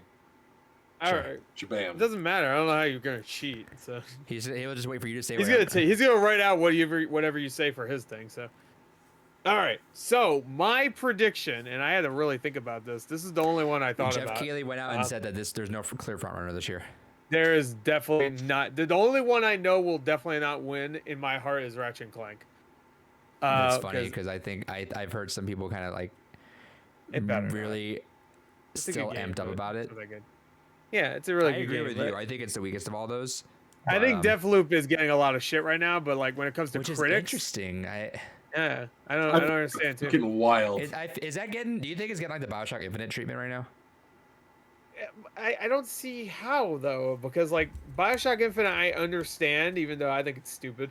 But this game, like, I think is mechanically extremely solid. Like BioShock Infinite, a lot of people compared it like to just a generic FPS. Comparing it to BioShock 1, it's definitely nowhere the same, I guess. Or to the point where you can only carry 2 weapons, which is weird still. But yeah. Anyway, my prediction. I had to really think about this. Which one is really like everybody's talking about how amazing this game is. Like you gotta figure out the one that's got the least amount of negativity part of it.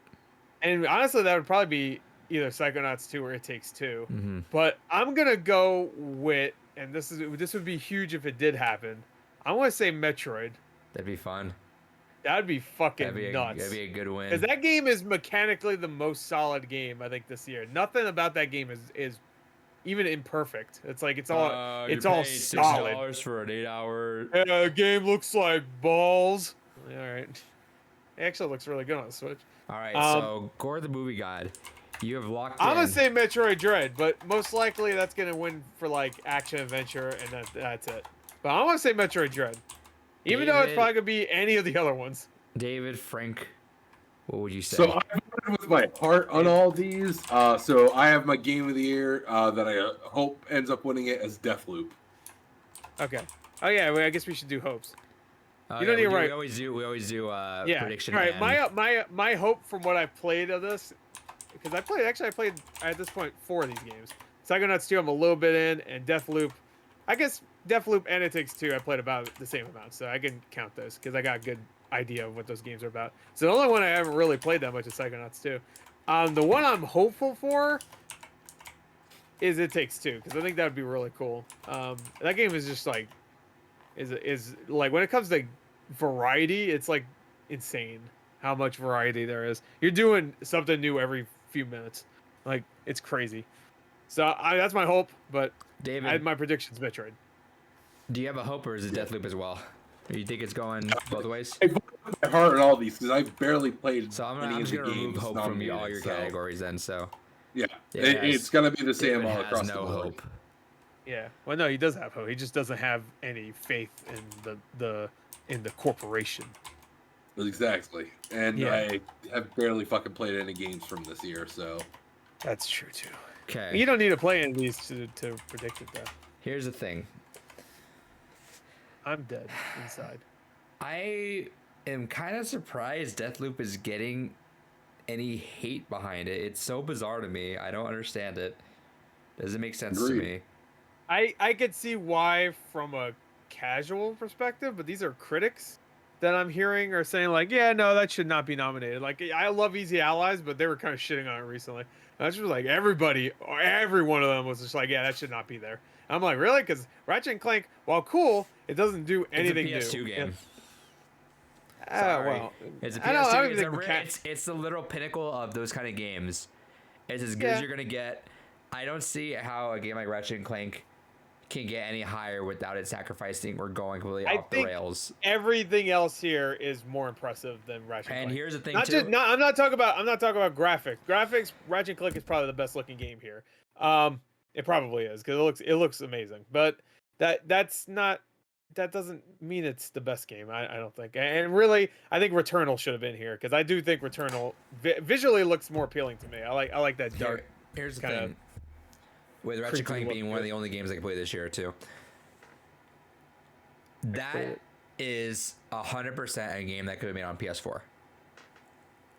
I just wouldn't look as maybe 30 frames. The 30 frames and the loading would be way longer. So going in between rifts. But rifts are barely even a thing. They're barely. The novelty that they have in it, where you're going back and forth, it's always on rails.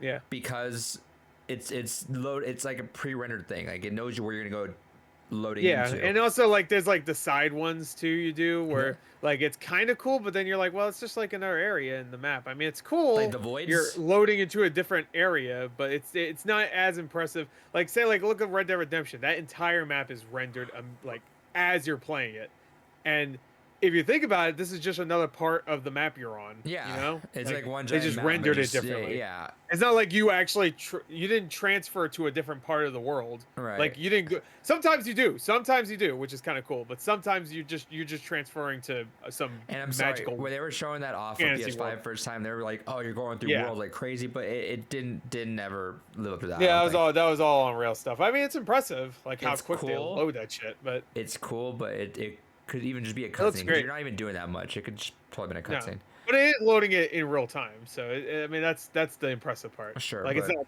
PG thing or a pre-rendered.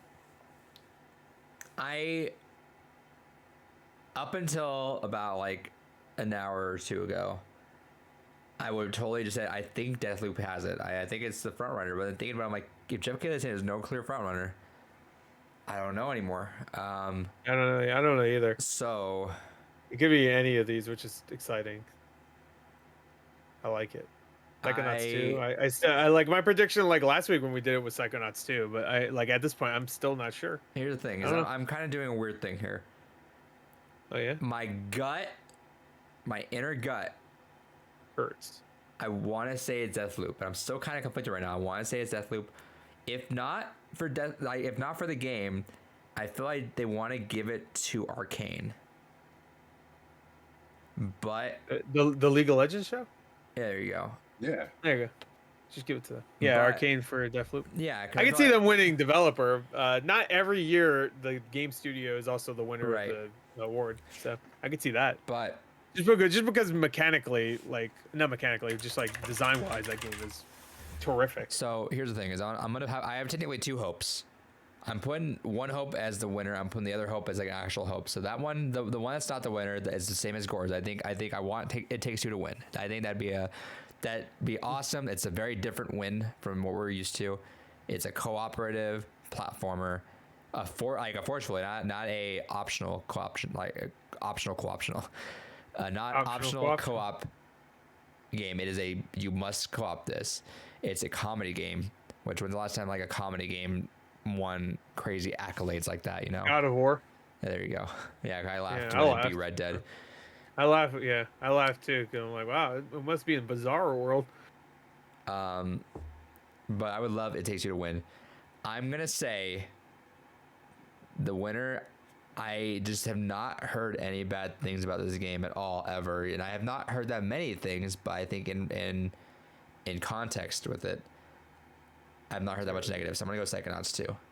Psychonauts 2, yeah. That was my prediction last week, but I don't know. I feel like it's not. As long as Ratchet & Clank doesn't win, I'm sorry. I like Ratchet & Clank. As long as I also want to say every single one of these, except maybe Resident Evil Village, have like the exact same Metacritic score. Like they're all like 88, 89. It'd be nice. Hey, you could have had fucking Forza Horizon had a 90, but whatever, fuck it. 92, I think. Actually. Dude, is it crazy how if Halo came out on time, there's a fucking good ass chance it's would have won Game of the Year. I mean, to be fair, it's gonna be nominated for pretty much every other award show. Just the Game Awards always does their shit. So we'll see you next year, Halo. Yeah. So yeah, the giant bomb thing, which I don't even know if they're gonna still do that, right? Because didn't most of the people leave? Easy Allies will have it. Like I'm just thinking of like other places. What is the Golden Dick Awards or whatever? They'll probably have that. Golden Joystick, Dice. Yeah, that's what I said. But anyway, all right. So you're gonna say Psychonauts 2. I'm gonna say Psychonauts 2. I'd say it's almost the same thing with Arcane. I think they would love to give it a double fine. I think seeing Tim Schafer up there with the Game of the Year, I think they would be happy about that. Right. All right. Are we on game or is it game direction? All right. The best game direction. The nominees are Deathloop, It Takes Two, Returnal, Psychonauts 2, and Ratchet & Clank. So pretty much everything the same except Returnal. Returnal's different. And also they -1, which for some reason. I don't know why they don't have 6 awards for this one. Wait, so Ratchet & Clank and Returnal were swapped? No, Returnal's the only one that's different here. Because Ratchet & Clank was there for Game of the Year. Oh, okay. Everything else is the same, except they also took away one other nominee. What was the 2 they didn't add here? Resident Evil and... Metroid. And Metroid. That makes me think maybe Metroid won't win, actually. Even though I feel like that should. I forgot I wasn't nominated for Best Game Direction. Whatever. This one is weird because not every year it's dependent on whoever is the best game. Like it's not always like, oh, the best game is also gonna get game direction. I feel like didn't Kojima win for best game direction for Death Stranding, and then Sekiro won. Yeah, so I'm gonna say that's gonna be the case here. I'm actually gonna give it to Deathloop for this one. I was really close. I want It Takes Two to win this just so I can see Joseph Ferris show up, but yeah, I'm gonna say a Deathloop just because like any of these could win besides me Ratchet and Clank, and I'd be okay with it because all of them do distinct things with their direction. Like I heard Psychonauts 2 story is like super emotional and like it gets all wacky. Yeah, obviously, I've heard just like really the first good things game. about that. Returnal, obviously, same thing. It Takes Two is great. Deathloop is great. They're all distinct. Where I think Ratchet and Clank is not.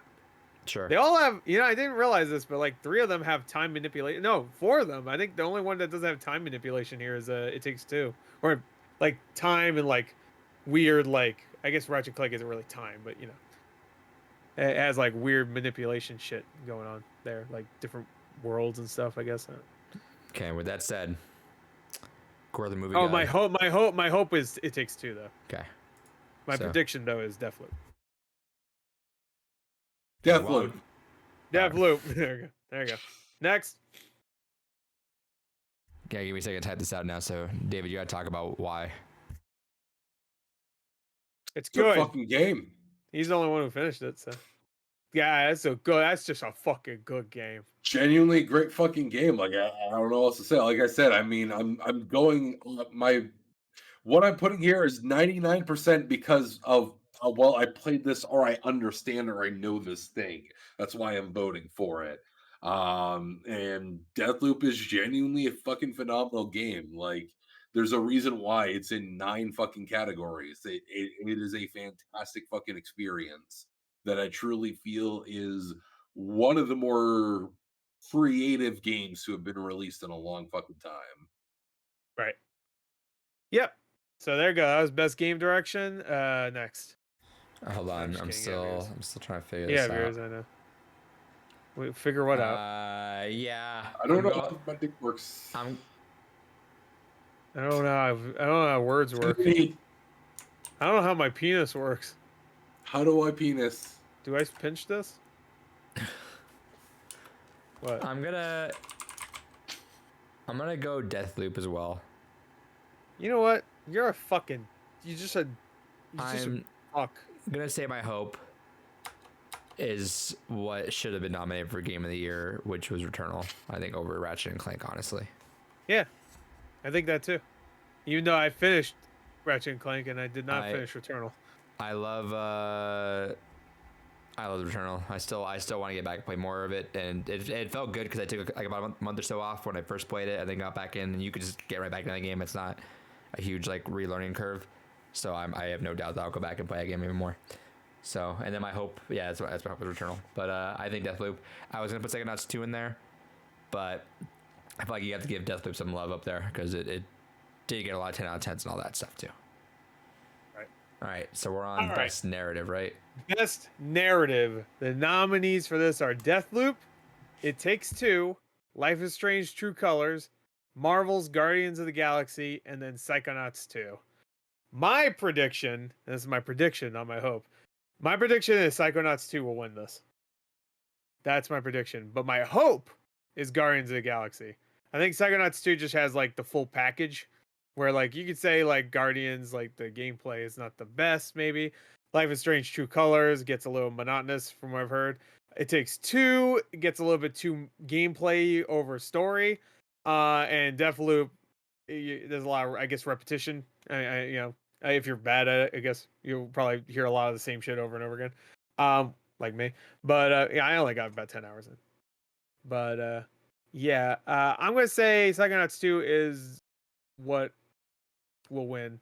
And Guardians is my pick only because I haven't played Psychonauts 2 yet. I only played an hour of it.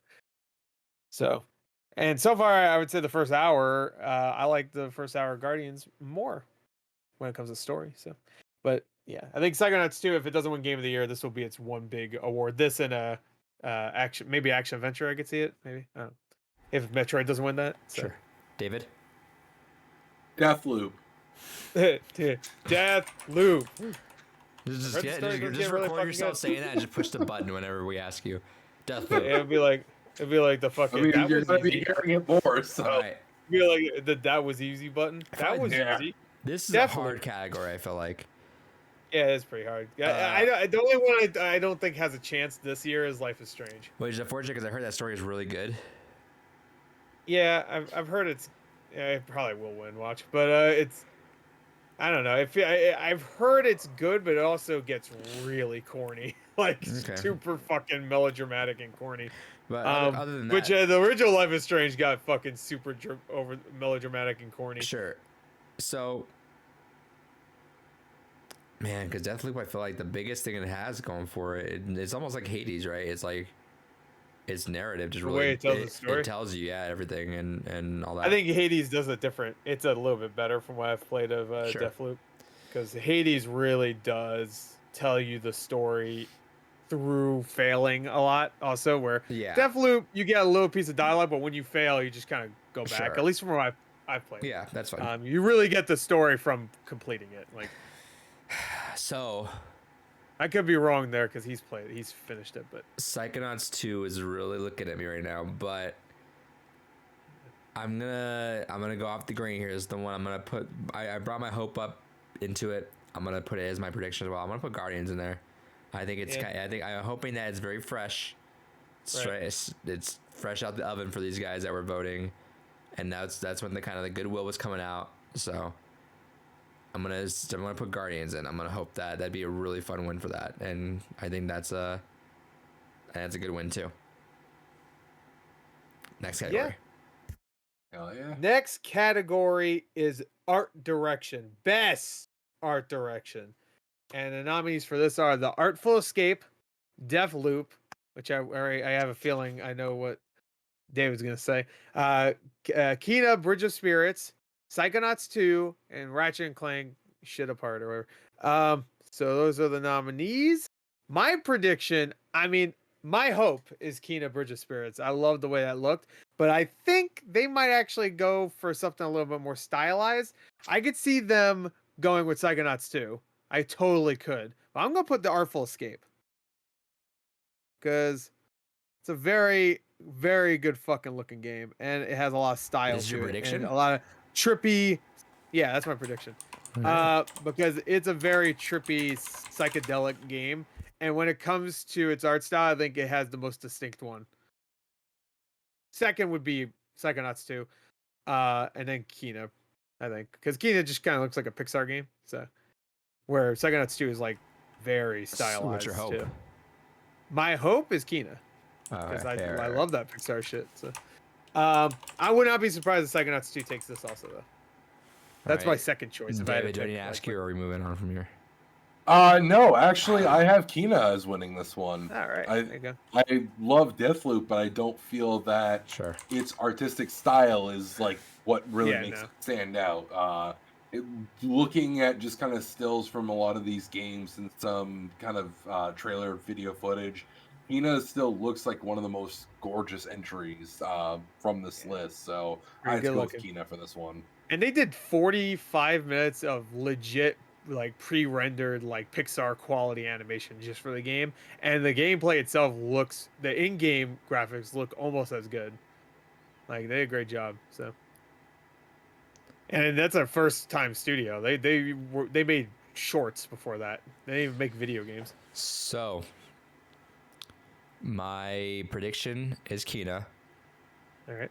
My hope, I think it'd be super fun if Annapurna got up there and Indie Game won Best Art Direction. I know Kena is also an indie game. I get that too, but I mean, it's so as soon as you're a box copy and you're getting like a pretty good amount of time on multiple stages for PlayStation, you're getting that PlayStation. Even though I know Xbox got Artful Escape on Game Pass and that. Artful Escape feels like a more traditional indie game. I think that'd be kind of nice, and Annapurna definitely deserves something because I love Annapurna. That's like probably honestly, like if I think about it, probably my favorite publisher. So yeah, that'd be nice. Up there. So I'll put Artful Escape as my hope. Okay. Cool. Next category. Next is best score and music, and nominees for this are the Artful Escape, Cyberpunk 2077, classic, Deathloop, Marvel's Guardians of the Galaxy, and Nier Replicant version 1.224744871139. It doesn't say that there for me. It does actually. Never mind. I was covering it with the thing. Did I say it right? 1.224744871139. I had to say that for fucking like every one of my reaction videos that I did for Nier Replicant, which I did a lot. Anyway, my prediction, and this is gonna be totally wrong. They're not gonna pick this game, but I would love to be able to say, yeah, finally they gave it the just desserts it should have got 11 fucking years ago when it first originally came out. Cyberpunk 11 years ago. Keanu wasn't even popular back then. Yeah. No, I think they should, and I think they will pick Nier Replicant. Ooh, there's a reason why they put this here. It's the same music, but it's reorchestrated from what I heard, and there's more stuff. And the music, every single piece of music in this game is amazing. Artful Escape, though, I did play about half that game. The music is very good. It's a little bit more like haphazard, you know. It's just like they just like go nuts with the fucking guitar, which makes sense for that game. But and I would not be surprised if that wins. Cyberpunk, honestly, I would also not be surprised if that wins. I would also not be surprised if Guardians of the Galaxy wins. The only one I think would be weird if it wins is Deathloop. So you're putting the music is very good from what I heard. Is your win. Yeah, my hope is also Nier, but I would also like Guardians to get a shout out because the score is actually really good in that game too. But of course the licensed soundtrack is like a big part of the gameplay is that soundtrack too, which same thing with Artful Escape.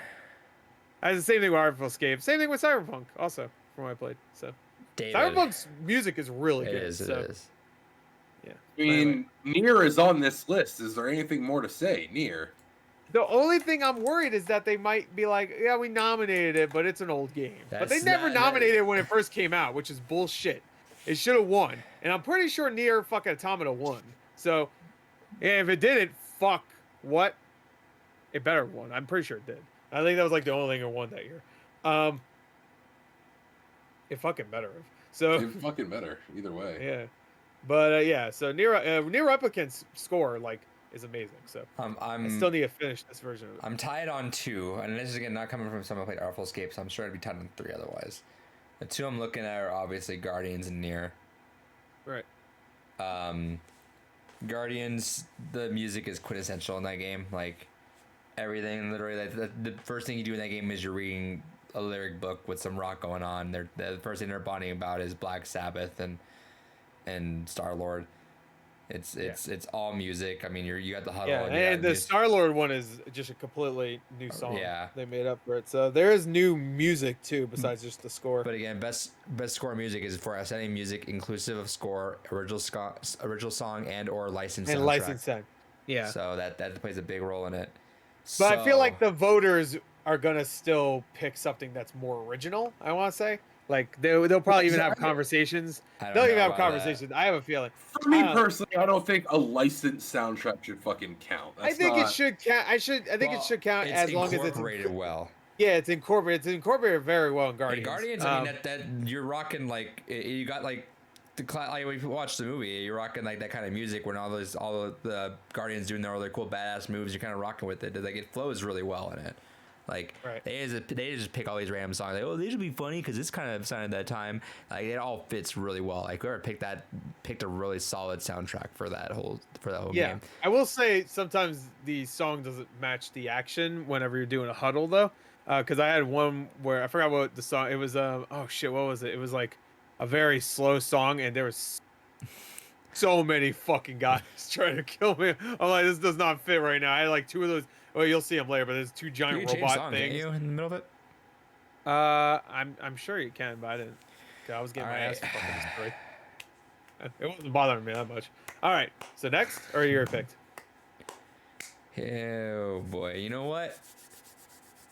The gut in me says Guardians is winning this, but what kind of podcast would we be if all of us didn't go all near down the road there? So I'm erasing. I feel like this is like the Oops Award. Like, oh, we didn't give it the award 11 years ago during this award.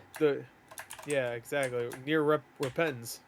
So we're going. I had Guardians up as my win and Near as my hope.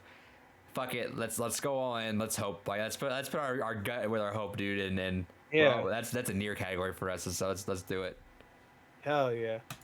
All right. So next is best audio design. So that is recognizing the best in-game audio and sound design. I'll read the description they have for now on, so you know. So the nominees are Deathloop, Forza Horizon 5, Ratchet & Clank Rift Apart, Resident Evil Village, and Returnal. So you got 4 exclusives in there, and then Resident Evil Village in there. You got 3 PlayStation exclusives in there. Look at that, for now at least, because Deathloop is still exclusive. So my prediction, this one's a little harder because Resident Evil always has amazing sound, but Returnal sounded fucking awesome. Ratchet & Clank sounded good too. Forza, all those cars sound great. And Deathloop, you hear all the chatter and shit. That's cool. This one's a hard one. You know what? I'm just going right now. What my gut feeling? I'm gonna say Resident Evil, because that game is spooky and does a great job of really putting you on edge, just like a Resident Evil game should. And I feel like they did a good job. My hope. I hope Forza wins something besides racing games. So I'll just say that's my hope. Because that game sounds great. And I feel like the music in that game is really good too, the licensed soundtrack. Not that has anything to do with audio design, but that's a lot of licensed music though, to be fair. So sure. I think you have to have a score too to be nominated for best score in music. How about you, David? Sorry, really quick. Oh, definitely. No, you talked over it. Say it again. Deathloop. All right, there you go. You had Resident Evil 8 as your win, and then you had Forza. Forza for my hope, just because. I can see Deathloop though, for sure. Okay. I feel bad not giving Deathloop a lot because I was super excited for that game. So. It's phenomenal. I was fucking hyped for that game. It's just it's like so daunting thinking about it. Like, oh man, if I could waste my entire day with this run and not finish the game, you know? Yeah. Yeah, I mean, you can straight up, like, if you're running it and you'll just get fucked because you're like, all right, I just need a really good weapon. If I get one weapon at the beginning that's decent, I can fucking do this. But sometimes you'll go out there and you'll spawn. That goes away very quickly as soon as you're out of the tutorial. I know. It is starting to go away from how because I got really good, not really sniper, but like they were treated as a sniper, I guess. Yeah. I forgot what they're called. But I got a really fucking good one. Like, and it does a lot of damage. But it's still like think about like, oh, I could fucking die here. Right. So what I'm saying is like, exactly. And then I got 7 of the motherfuckers, and I was this close. If you go to new biomes, I mean, you're like, all right, so I can skip past the biomes, I can do that, or I can grind time and waste time. I'm talking about Deathloop. Oh, I go back at weapons, and I was like, all right, well, they're both you find good weapons. Yeah. Well, they're both similar, I guess, because we were talking like. I was typing up the next one. I said Deathloop is very daunting. Returnal, I only played a couple hours, so I can't really tell you. So I jumped in on that. I heard it's very daunting, and sometimes I get fucked if I don't find something in the beginning. I'm like, all right, cool. Because I was about to say I didn't know you played Deathloop, so it was like a little bit of it. I need to get to it. Yeah. Right. Deathloop is the same way, where if you go to the new biome and you exactly just the same way. You open up and you're like, all right, I can run this time, get a good gun. If I find a good gun, I'm okay. But then you go to the new biome and you see a giant motherfucker right there in your face. You're like, cool. Yeah, same thing. So same thing. Big tentacle monsters in Deathloop and fucking eldritch beasts and shit. Right. They should have put that in Deathloop. And maybe well, no. Returnal is one that didn't get nominated for Game of the Year.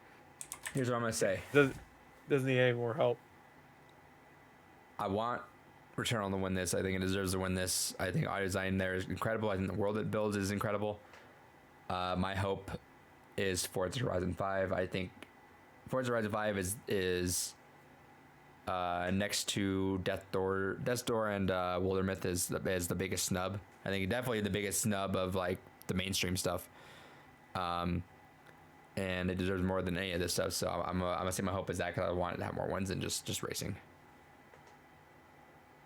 All right, next category. All right, next one is best performance, awarded to an individual for voiceover acting, motion, and/or performance capture. Nominees for this are, I'm going to mispronounce some of these names, I gotta tell you.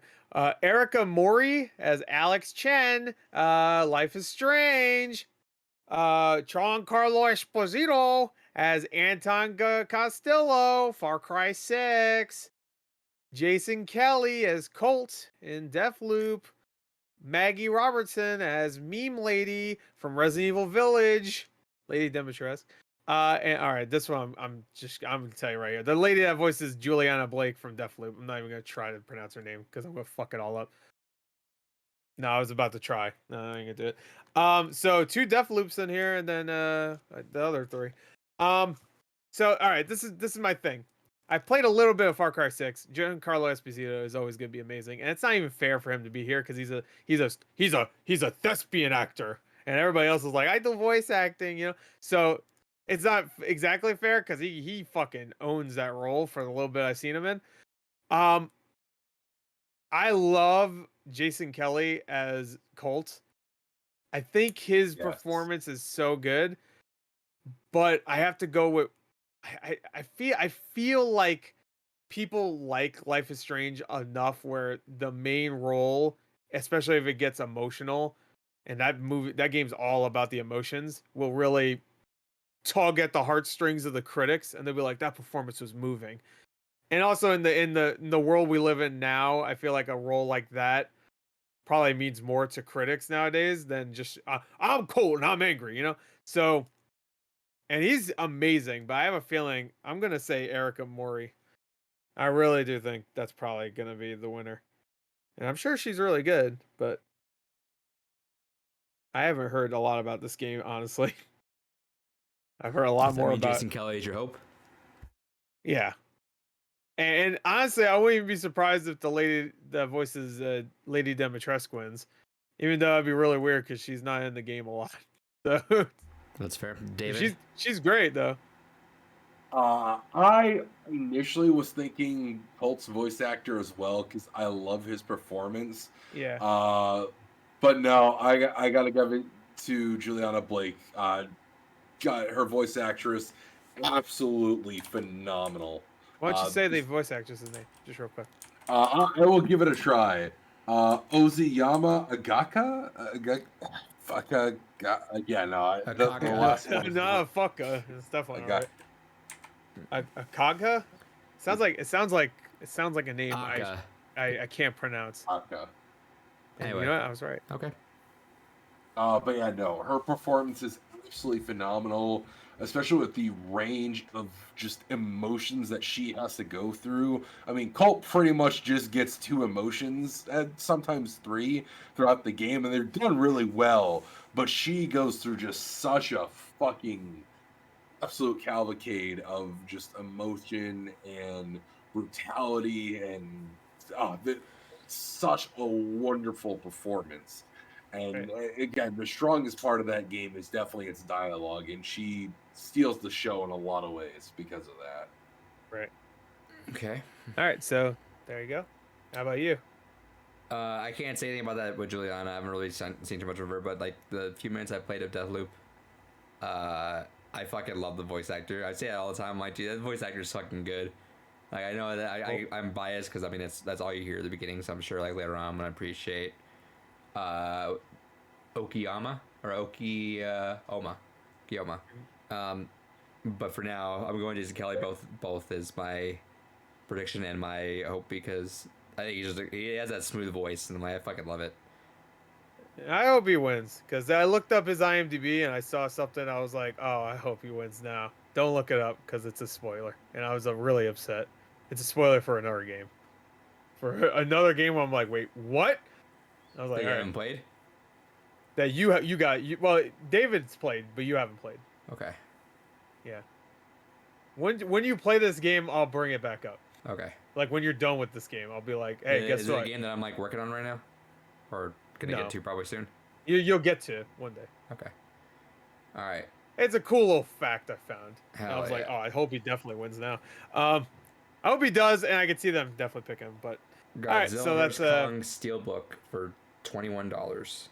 yeah, that's the price they had it last time. I was considering it, but I just said screw it. I got Cyber Monday deals. Oh no, Stephen Sondheim died. What? Stephen Sondheim, he was a playwright. Oh. He did a bunch of musicals. Anyway. Well, that's cool. We're talking about performance, though. Next game award nomination. Games for Impact. This is for a thought-provoking game with a pro-social meaning or message. The Life is Strange award. The nominees are Before Your Eyes, which I don't know. Boyfriend Dungeon, which I've talked about here. Chicory, A Colorful Tale, which that could win. Life is Strange, True Colors, and No Longer Home.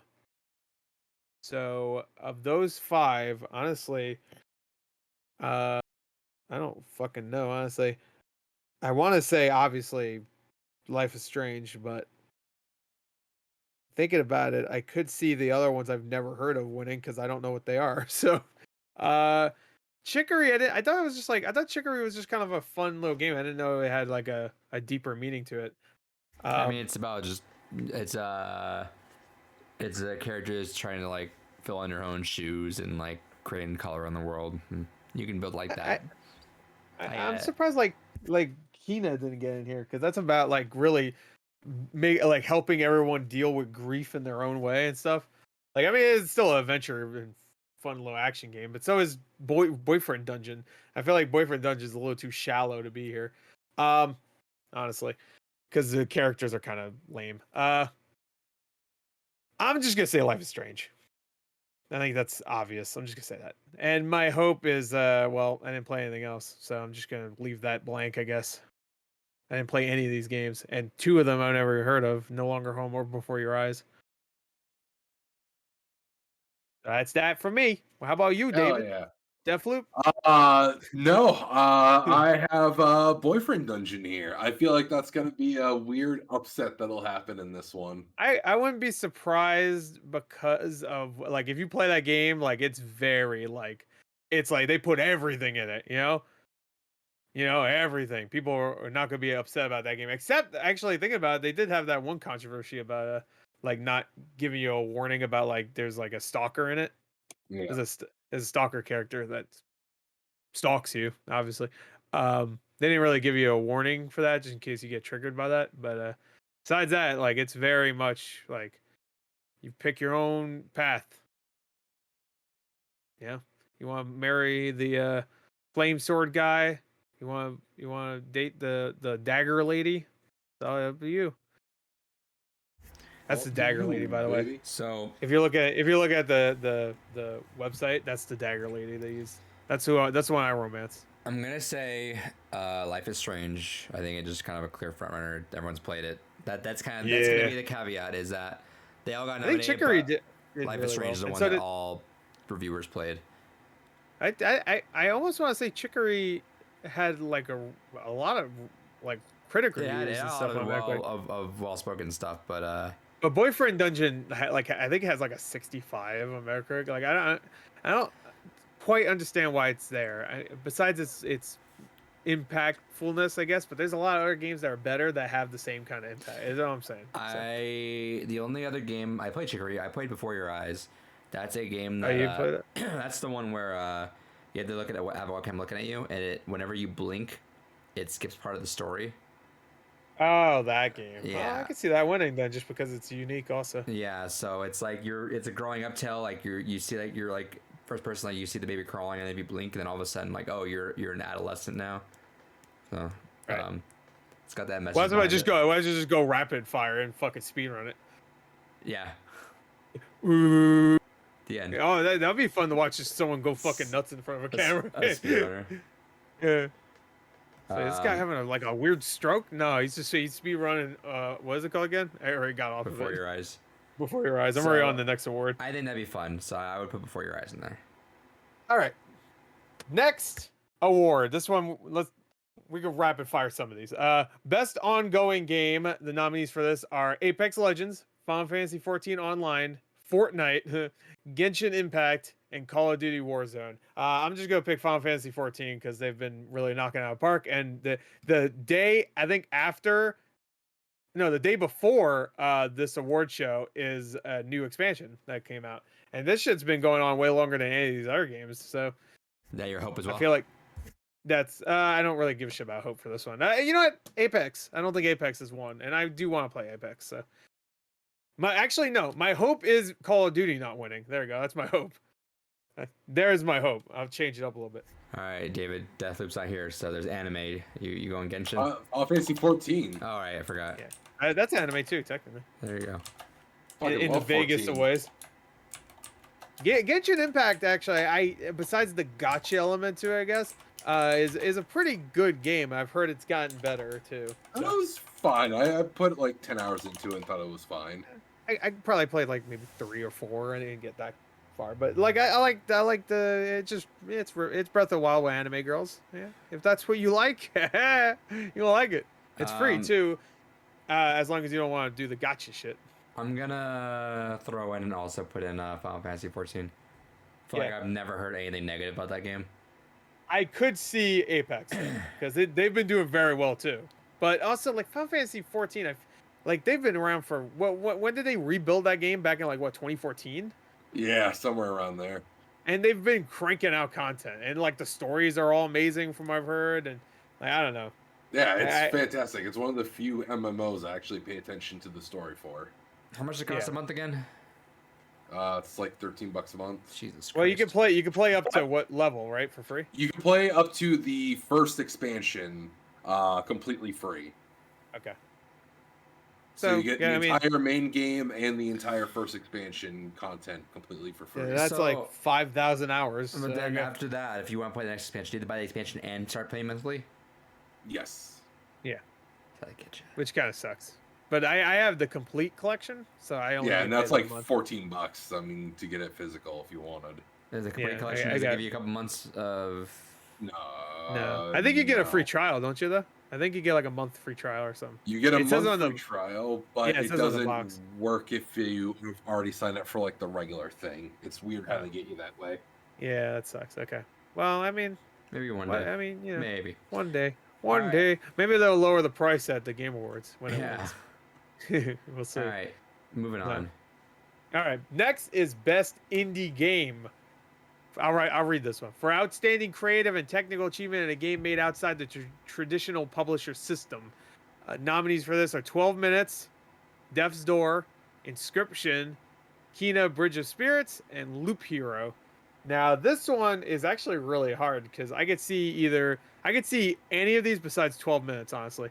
Because I've heard 12 Minutes story-wise is good, but and also like when you get giant Hollywood actors, I feel like it shouldn't disqualify you, obviously, but it like comparatively to all these other things, like I mean, come on, it's a little guy. Like, yeah, like you have James McAvoy, Daisy Ridley, the star of the Star Wars trilogy that just came out, the star of the Star Wars, and Willem Dafoe for Spider-Man. You know, you get all these people. Lighthouse. And Lighthouse, two biggest roles. God, I wish I remembered his fucking rant he went on.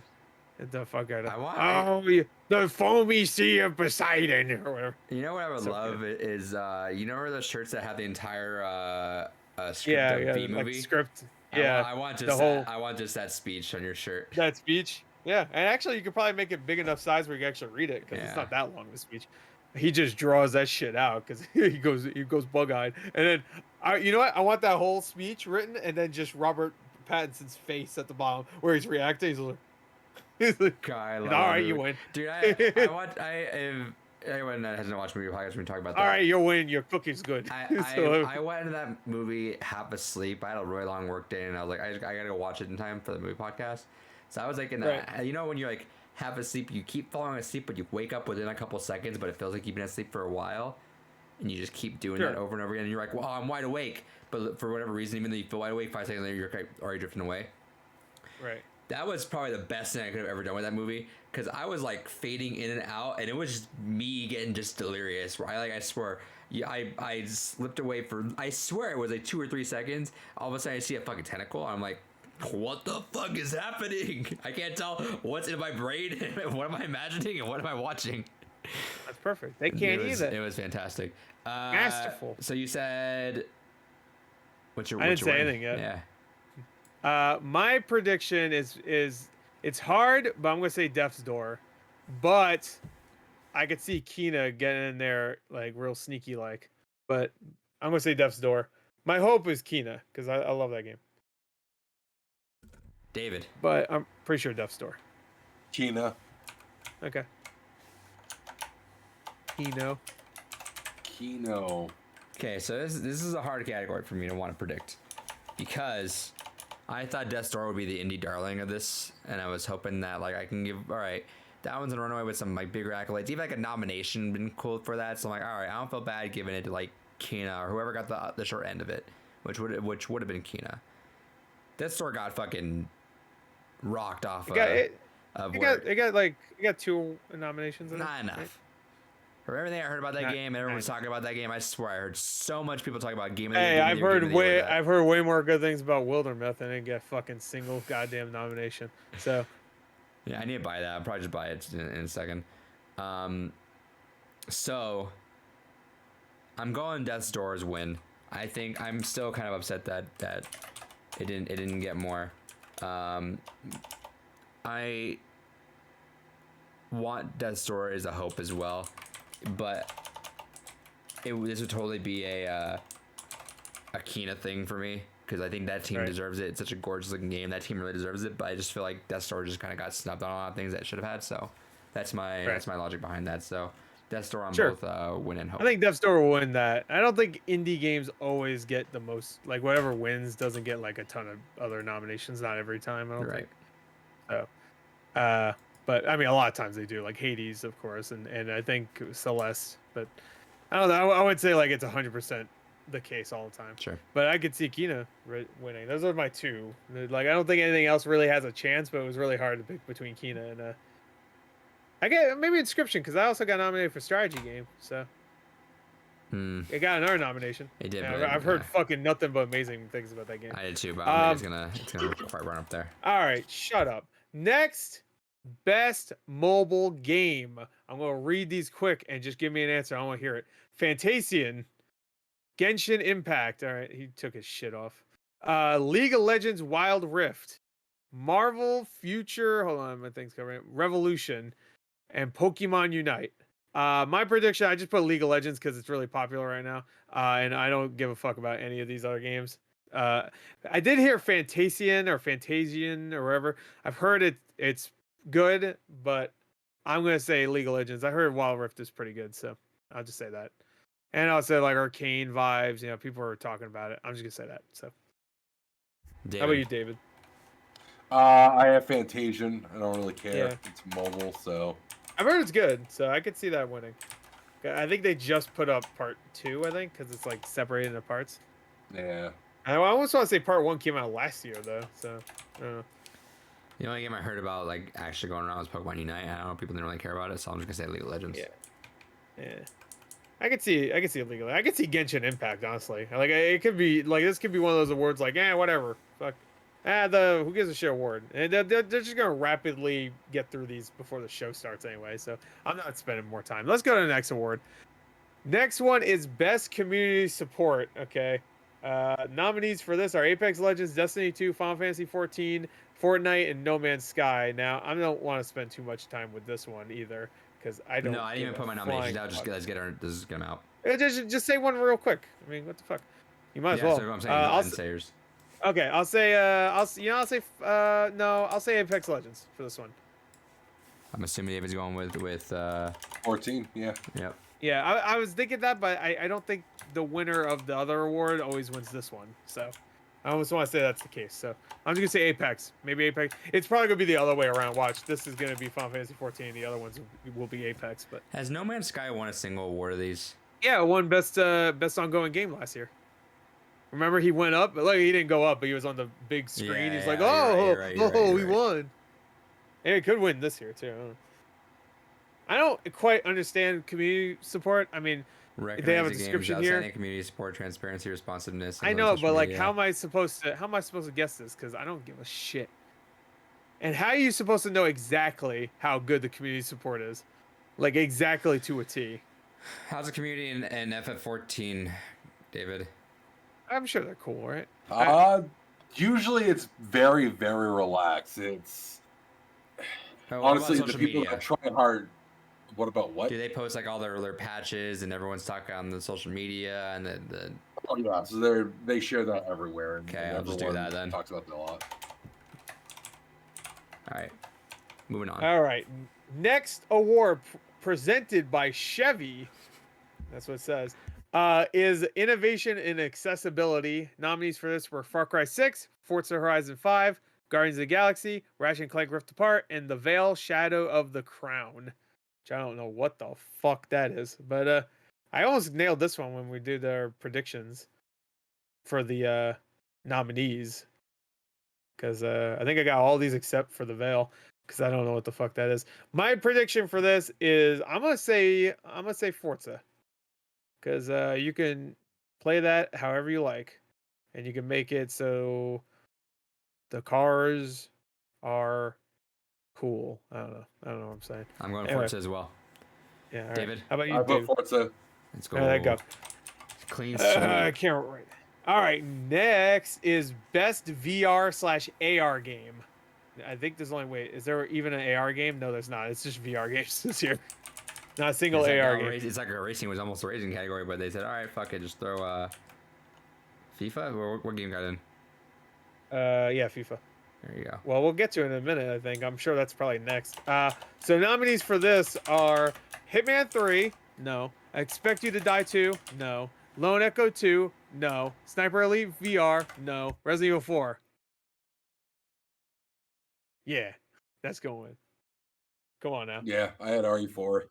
The only thing I could see is them going like, yeah, but you know, it's old and you can't see Ada's panties anymore. So Hitman 3.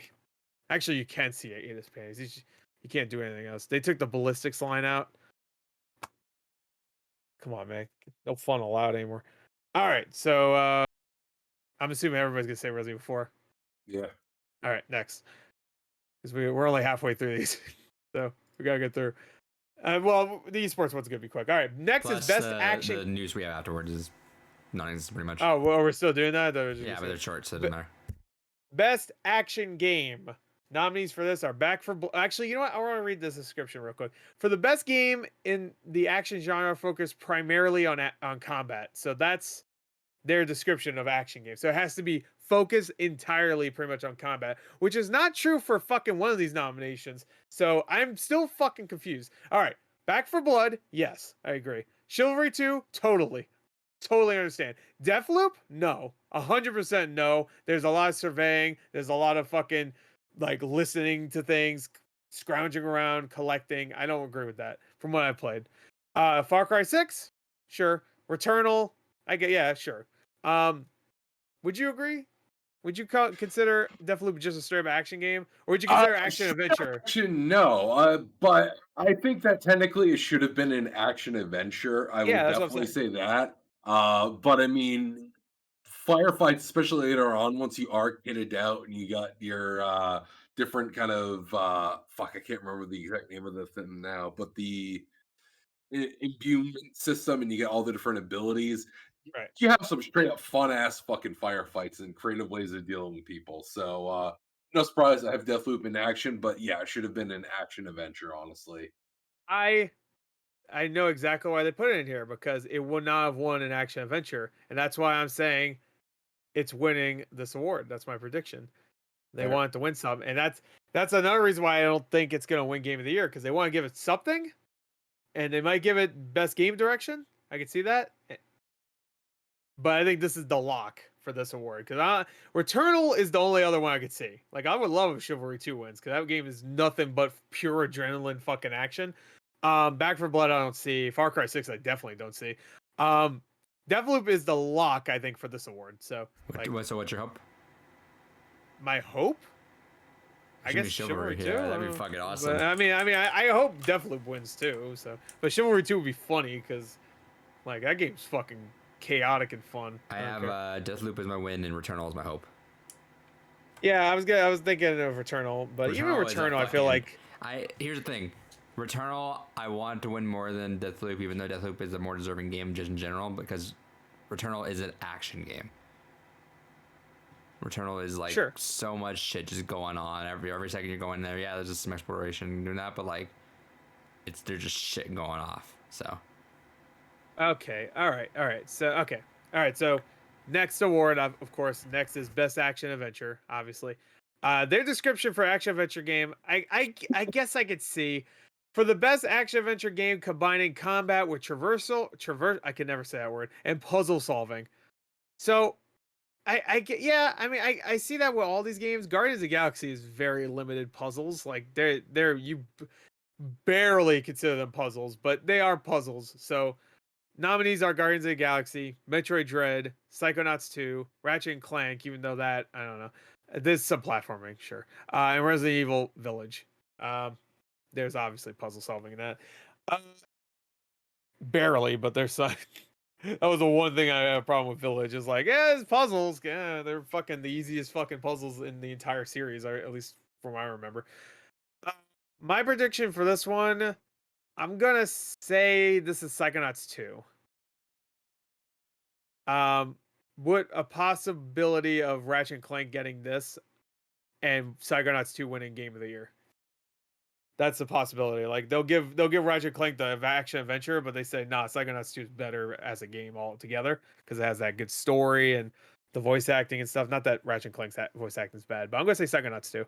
But this is where I'm a little confused too, because I think Metroid has a huge chance to win Game of the Year, but if it does not win Game of the Year, obviously then it needs to win something. And this is the only other award it could win. So I'm at a crossroads, bro. I'm gonna say Psychonauts 2 though. I'm gonna stick to that. But my hope is I'll say Metroid. Metroid is so good. And when it comes to adventure, that game is a way more satisfying adventure. Because Psychonauts your win, Metroid your hope. My hope, yes. Psychonauts is my win. But if it wins Game of the Year, obviously, then. What'd you say? Sorry. I got Metroid Dread for this. Okay. That's it. Like, yeah. I don't know. I'm all fucked up. How about you, Adrian? He's thinking. Oh, he's thinking. All right. This is definitely Oof, this is a hard one. Yeah. This might be the hardest one, honestly. I think so. Is that from Game of the Year, maybe? I think this is no, Game of the Year, like, it's only hard because it could be any of them. This one is like, it's down to 3, which makes it harder to me. Because, like, Game of the Year, you could just pick whatever and feel okay with it. This one, like, because it's only 3, it's just like, oh my God. And then you have to, like, in your brain, you're, like, processing it. Like, the category itself, action adventure, like, oh, well, this one does the adventure better. Like, that's where I'm at. Like, Metroid does the adventure better. Psychonauts, from what I've read, does like everything very well, you know. Metroid does the adventure really good. Ratchet and Clank is a fan favorite, you know. I don't know.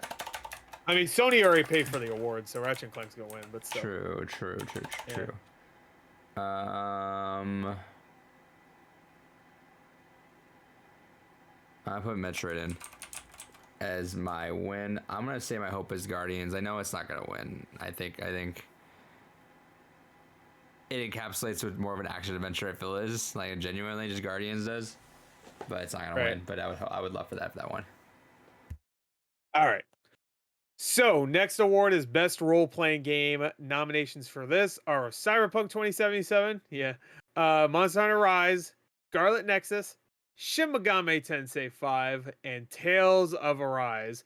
Now, actually, I was thinking about this, and even their description here is for the best game design with rich player character customization and progression, including massively multiplayer experiences. And I was thinking about this, and I was even looking at reviews and stuff. Monster Hunter Rise has the highest reviews, but I feel like it kind of got snubbed for everything else almost. So I'm a little confused here. And I was like, you know what? It could be Tales of Arise, but I feel like Shin Megami is so new right now. It's really fresh and it's been getting great reviews. But and it also has that even that slight connection to Persona. I don't think enough people played it though in time. I don't know. I think it did really well. No, it's nominated, so yeah, but I don't think enough reviewers that would get behind that would have played it all the way through. Well, I don't think they voted yet. To be fair, they have. Well, when the nominations came out, they didn't vote. Yeah, no. I don't think so. Because Carl Moriarty was talking about the voting process of it, and he said that they get Game of the Year like out super early, like October is when they vote for Game of the Year, then they vote for everything else afterwards. Okay. So that was part of his reason why Forza didn't get nominated, was because Forza wasn't out as they were doing Game of the Year nominations or voting. Okay. But, I'm gonna pick Shin Megami Tensei 5 though. Okay. I think it's there for a reason, because people can pick it, you know. And I don't think it's gonna matter that much, because I'm sure reviewers had it weeks ahead of time anyway. So, and that's who's voting for this anyway, is critics. And like day one when Shin Megami Tensei 5 came out, actually no, even a week before Shin Megami Tensei 5 came out, there was tons of critic reviews. So I don't think that matters. I obviously can see Tales of Arise winning. I think it's been kind of, I want to say Tales of Arise has gotten less hype as it went, after a couple months. Like I feel like I've seen people say like it overstays its welcome, and like the ending isn't as good as, like, the last half isn't as good as the first half. I've seen a lot of that, which is upsetting because I really want to play it. But I'm going to say that my hope, though, because I barely play Shin Megami, is, of course, Cyberpunk. So, no, I guess Tales. I guess. David, say no more. I would be remiss if I didn't vote for Persona 5 without the heart. So you can still just say Persona 5 Strikers. It's not there. It's not there. You can pretend. Yeah. Well, Shin Megami Tensei 5 is like Strikers without the heart or the combat. I'm gonna stand on my island against you guys. I can probably be wrong about it, 100%. I'm gonna stand on my island and say that I think SMT 5 came out too late, and not many people are gonna vote for that. So I'm gonna put Monster Hunter Rise as the winner. Yeah, I can see that being the only thing it gets. Yeah, for sure. I was thinking that too. But I'm going to say it's up to the two that are actually RPGs, because I really feel like Monster Hunter Rise is like RPG, but really action games. Yeah, but like, I just know it's so really an action game. I've never considered it. You know RPG. What? This is why I categorize Monster Hunter. It's a strategic action game. Yeah, no, because you have to really like lay out the foundation of your hunt. Like, you have to really think about that. I've tried. Which, to be fair, you do the same thing in Witcher 3, and they consider that RPG. So I've tried so fucking hard to get into Monster Hunter. It's like, oh god. Yeah, me too. I'm gonna try again. I tried since the fucking series. I tried since the PS2 game. I got the PS2 game because I remember seeing it on XPlay, and it looked great. It was like, oh, that looks so cool. And then I played the PSP games, and then I played the fucking the Wii port, or no, actually it was Monster Hunter 3. I don't think it was a port. Then I played the Wii U port. We played the Wii U port with fucking Sigma. I remember. I didn't hate it. I just was kind of bored. And then I played Monster Hunter World, and then I played Monster Hunter Rise a little bit. I just can't get into the series. I'm trying again. I got Rise. I'm gonna try it again. We'll see. But I'm gonna say it's gonna get that win, and I'm gonna say SMT is my hope, because I think that'd be awesome for SMT to get a win there. All right. So the next award is we're just gonna skip this one because it's best fighting game. It's Guilty Gear. Strive. Yeah, it's gonna be Strive. Right. So, does anybody want to make a bold prediction here? Demon Slayer, because that'd be fucking hilarious. Yeah, because you just got that $150 manga collection, so you're deep in that Demon Slayer too. Yeah, Nickelodeon All Star. Yeah, with Broken I like the pic they used for this. I don't know if you can see it. It's just fucking SpongeBob going no, and then Patrick's like, bleh. So that's just fitting, considering that's how I felt playing this fucking game. You know? Hell yeah. Just sitting there looking like an idiot trying to play it, but it fucking keeps crashing. Thank you. I was hyping your game up too. You fucked me. All right, so we're all Guilty Gear there. Let's move on to Family Game. Yeah, the family game. Are you ready for this? Because this one is gonna be weird. Because I don't give a fuck. Best family game. Oh, actually I do. I forgot this was actually on there. Best family game nominees are It Takes Two, Mario Party Superstars, New Pokemon Snap, Super Mario 3D World plus Bowser's Fury, and WarioWare Get It Together. Now, I don't know about you. If this doesn't win at least this, I'm going to be really fucking upset. But yeah, WarioWare, they nailed it finally. They made the best WarioWare game. Fucking piece of shit. I'm gonna say It Takes Two. I mean, that's just a good game. Like Mario Party's great, but it's Mario Party. Pokemon Snap is fun, I guess, but it's Snap. And Super Mario 3D World, I guess that's fine. You can count that because they added that Bowser's Fury thing, which is cool. And I even had people in my family play the shit out of that and really love it. But It Takes Two is just a fucking masterpiece compared to these, I think. I don't know. Because I'm not going to count 3D World because that's just a port. I'll count Bowser's Fury as the real game. WarioWare sucked. I don't like it. So I've actually I liked it less and less since I've thought about it. And you can see how bad that Wario Golf, that would be way better. That Mario Golf game was because they didn't fucking nominate in this stupid ass category. So I'm saying It Takes Two. David? I got Mario Party just because I almost put It Takes Two, but I don't really consider that a family game per se. Yeah, Pokemon Snap either, but I'm like... Pokemon Snap isn't, so isn't. Like last year, fucking Paper Mario. That's not even, you can't even play with the family of that game. So I don't. No. Single player game. So I mean, you can't play It Takes Two. That also shows that it would be really, I didn't even think about this. I hope they present that award on the actual stage because I would love if the guy that said fuck the Oscars 4 years earlier fucking takes the award for best family game. Fortunately, they're gonna have him walk on stage though. Well, yeah. No, if he wins that, they'll give him. No, he was on stage the last. No, but I'm saying for family game, they don't really bring people up for family game. No, I know. That's why I want them to present that as like an award. Just if Jeff Keighley was smart, he would because he knows. If he wins an award, he's putting him up there. Yeah, game of the year. That's why I wanted to win the most. It's just like, oh my god, and he does this little rant. I can't replicate that, man. All right. Yeah. Next, It Takes Two. That's what I put. Wait. Oh yeah. It Takes Two. Next is best sim/strategy game. Which I want to say all these are strategy games. Let me look though real quick. No, Flight Simulator. That's right. For some reason I got in there. Which I feel like that's weird because, I mean, they got nominated won last year, and now it's nominated again just because it came to consoles. It's not different. It's just a less powerful version, I guess. So, nominees are Age of Empires 4, Evil Genius 2, Humankind, Inscription, and Microsoft Flight Simulator. I want to say Age of Empires 4. I haven't heard amazing things about it though. I've heard better things about Inscription, but that Flight Simulator being in there makes me think it might win again. Like because it has the highest reviews, that's for sure.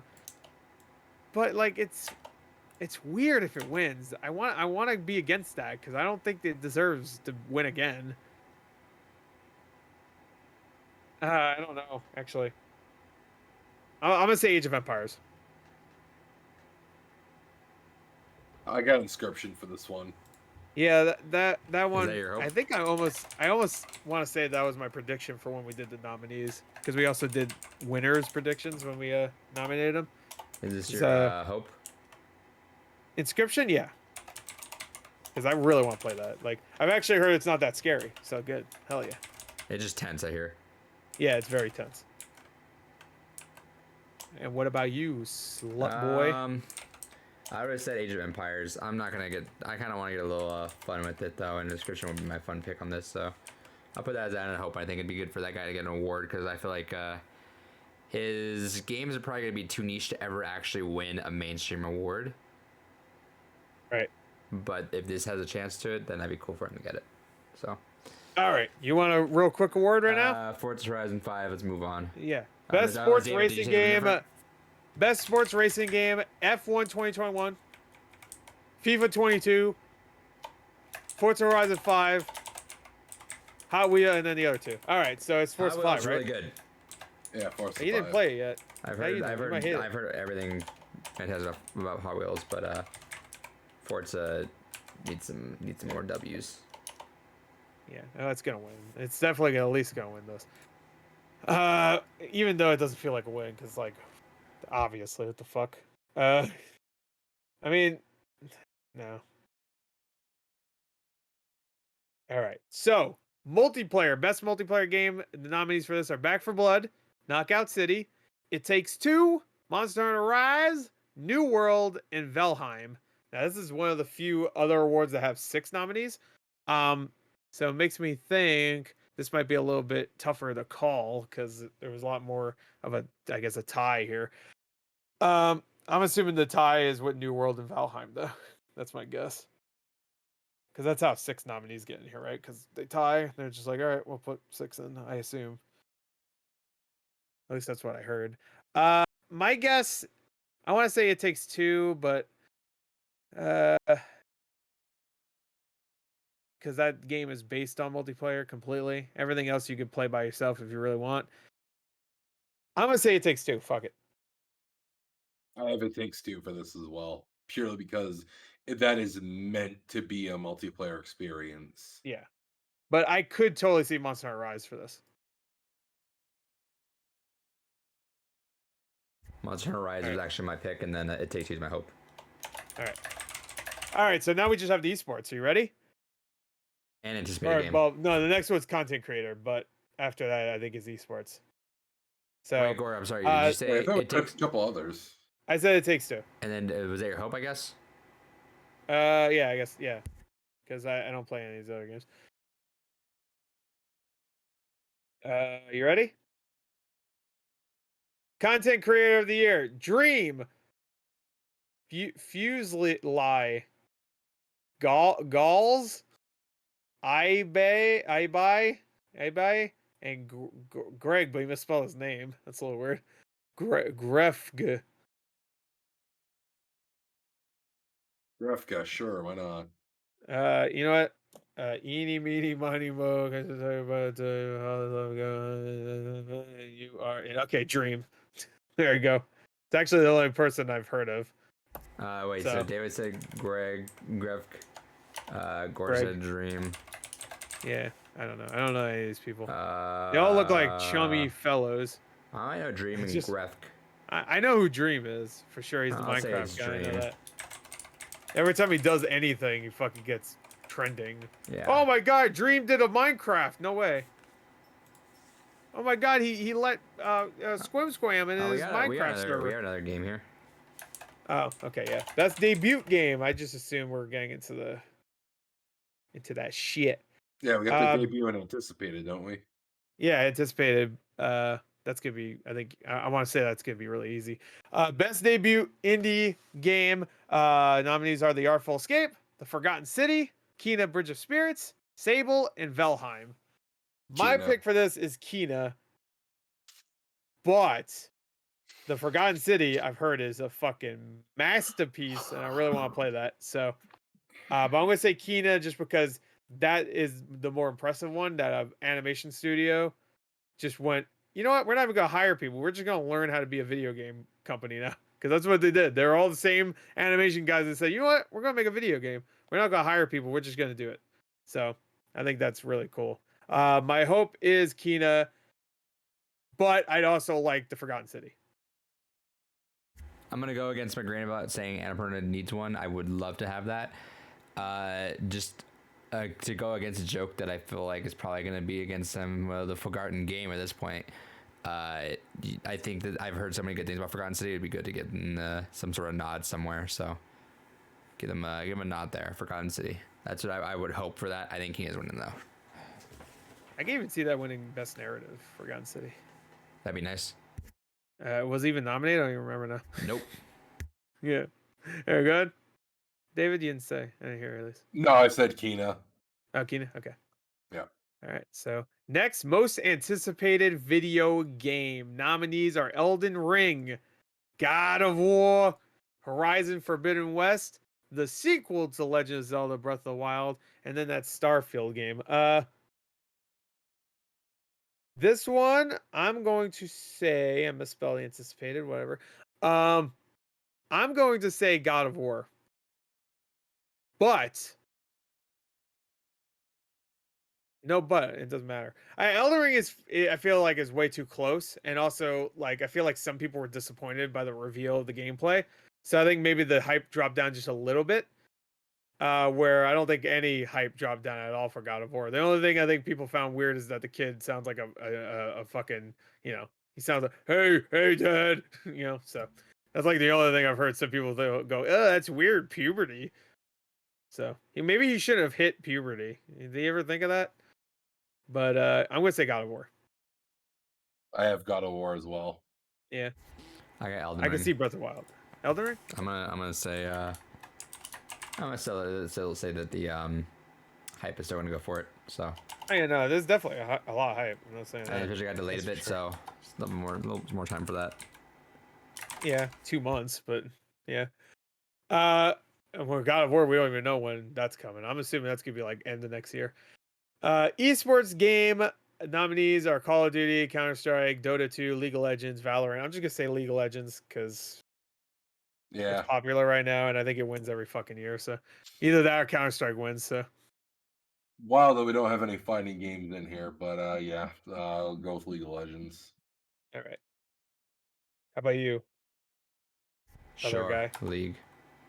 All right, I just misspelled that. All right. Oh my God, what is wrong with my brain? I'll just put A. Fuck it. Best esports athlete. Well, all right. Twitch. Don't get upset at me. I have to say this. All right. This is his name. Please don't ban Adrian. Simpleton. Shoe. Oh, I was about to say shoemaker. Showmaker. Collapse. I have to read into their names to see their stupid ass. Simple. Oh, this is another simple. What the fuck? Hold on. I didn't realize that. There's 2 simples in here. All right. So you got Simpleton, you got Showmaker, you got Collapse, you got Simple, and then you got Tens. Well, I gotta go with Simpleton, the first one. So I'm going with that. I'll go with the second Simpleton. Oh, okay, just Simple. You can just say Simple. Yeah, simple. Okay. How about you? Which Simple are you going with? I'm going Showmaker. Oh wow. It sounds like an esport kind of guy. Oh, I thought it was Overwatch or something. I had never heard of Showmaker, but yeah, thumbs up he's given. It's like a kind of I guy bet that that's takes League. This is the League guy. Yeah, he takes a shit. Is that what you're gonna say? this is a guy that takes shit seriously. Yeah, he takes his shit seriously. Yeah. I'm sure he does. Because those are always the fun guys you want to hang out with. All right. Best esports team. The nomination for this fucking category are Atlanta FaZe, DWG Kia. Killed in action, I guess. I don't know. Should I be reading the names of the games that they play for? I'll go back. No. Atlanta FaZe is Call of Duty. DWG Kia is League of Legends. Natus Vincier is Counter-Strike. Sentinels is Valorant. And Team Spirit is Dota 2. Let's see. I don't fucking care. I'm going to just go with DWG because they play League of Legends. I'm going to go with the full league sweep. I'm going with full league sweep this year. What'd you say? I'm going to go with whoever it was that played Dota. Okay. Spirits, I think. Sure. Team Spirit. Atlanta FaZe, their whole clan is like the wrestling team of esports, where they just talk so much as mad shit, and they really try to like get it all hyped up for that, and they're just kind of fun. So but they're related to Call of Duty right now. Sentinels and Valorant is a really strong team, but they had that one ex Overwatch player that was, I think, MVP for a year that got canceled. The XQ guy or whatever? No, but this guy got canceled, so it's like, they're all the same to me. All right, next, best esports coach. Nominees for this stupid ass award are Silent, Bob, Inghe. I'm getting to come up with a better name. Blade, that's a good one. I'm picking that one. Crowder and K Coma. I mean, come on, I'm going with Blade. I don't even care what he teaches. Crowder? Steven Crowder? Sure. Esports are dumb. Changed my mind. I feel like I heard the name Kakoma somewhere, so I'm gonna assume them. Kakoma is a game. Okay, next one. All right, and the last award, the one that ended all, the big one, best esports event.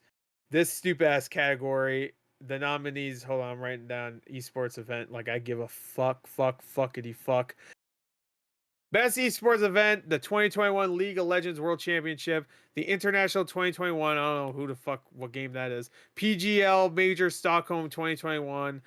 PUBG Mobile Global Championship 2020. A whole year ago.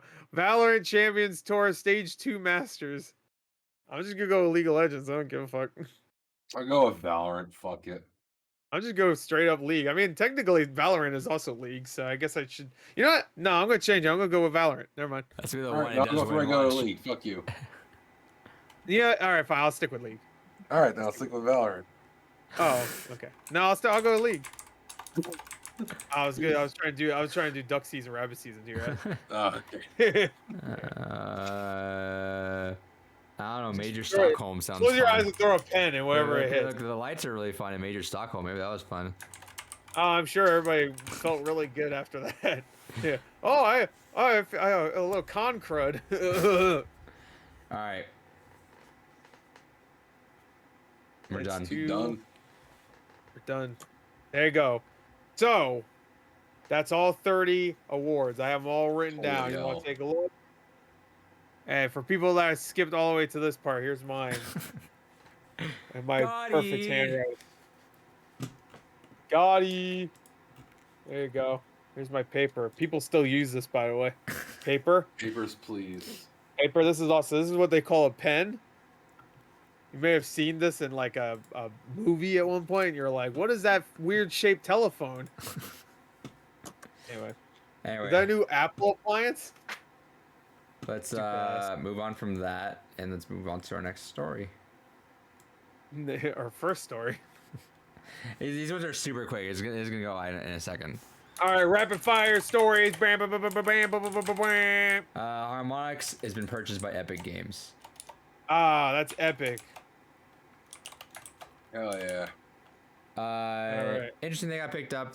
I don't know what that means to the extent of like peripheral based games. Maybe I don't know if that helps or that just completely demolishes any sort of chance of that ever happening again. I'm sure that's done.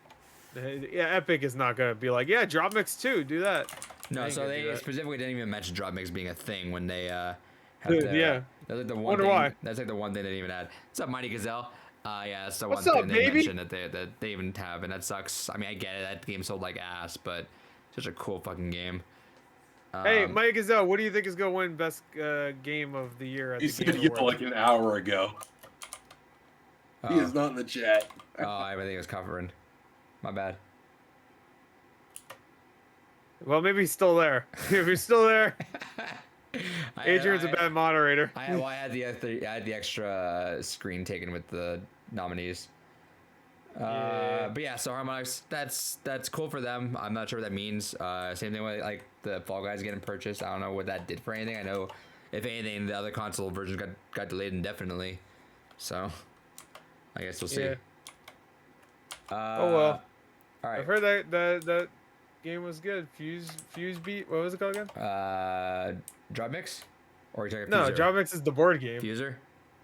Fuser. There you go. Fuser's super fun. Dropmix is the little card board game. Yeah, which is a lot of fun too. I was selling for like $5 about a month after it came Yeah, out. it sucks, but it's so cool. If you ever did you buy it? I saw it a bunch. No, I didn't. If you ever see it for a reason again, buy it. It's way too fucking big, and I don't. It's play a really it. awkward box. I don't have friends. It's a really awkward box. It's single player.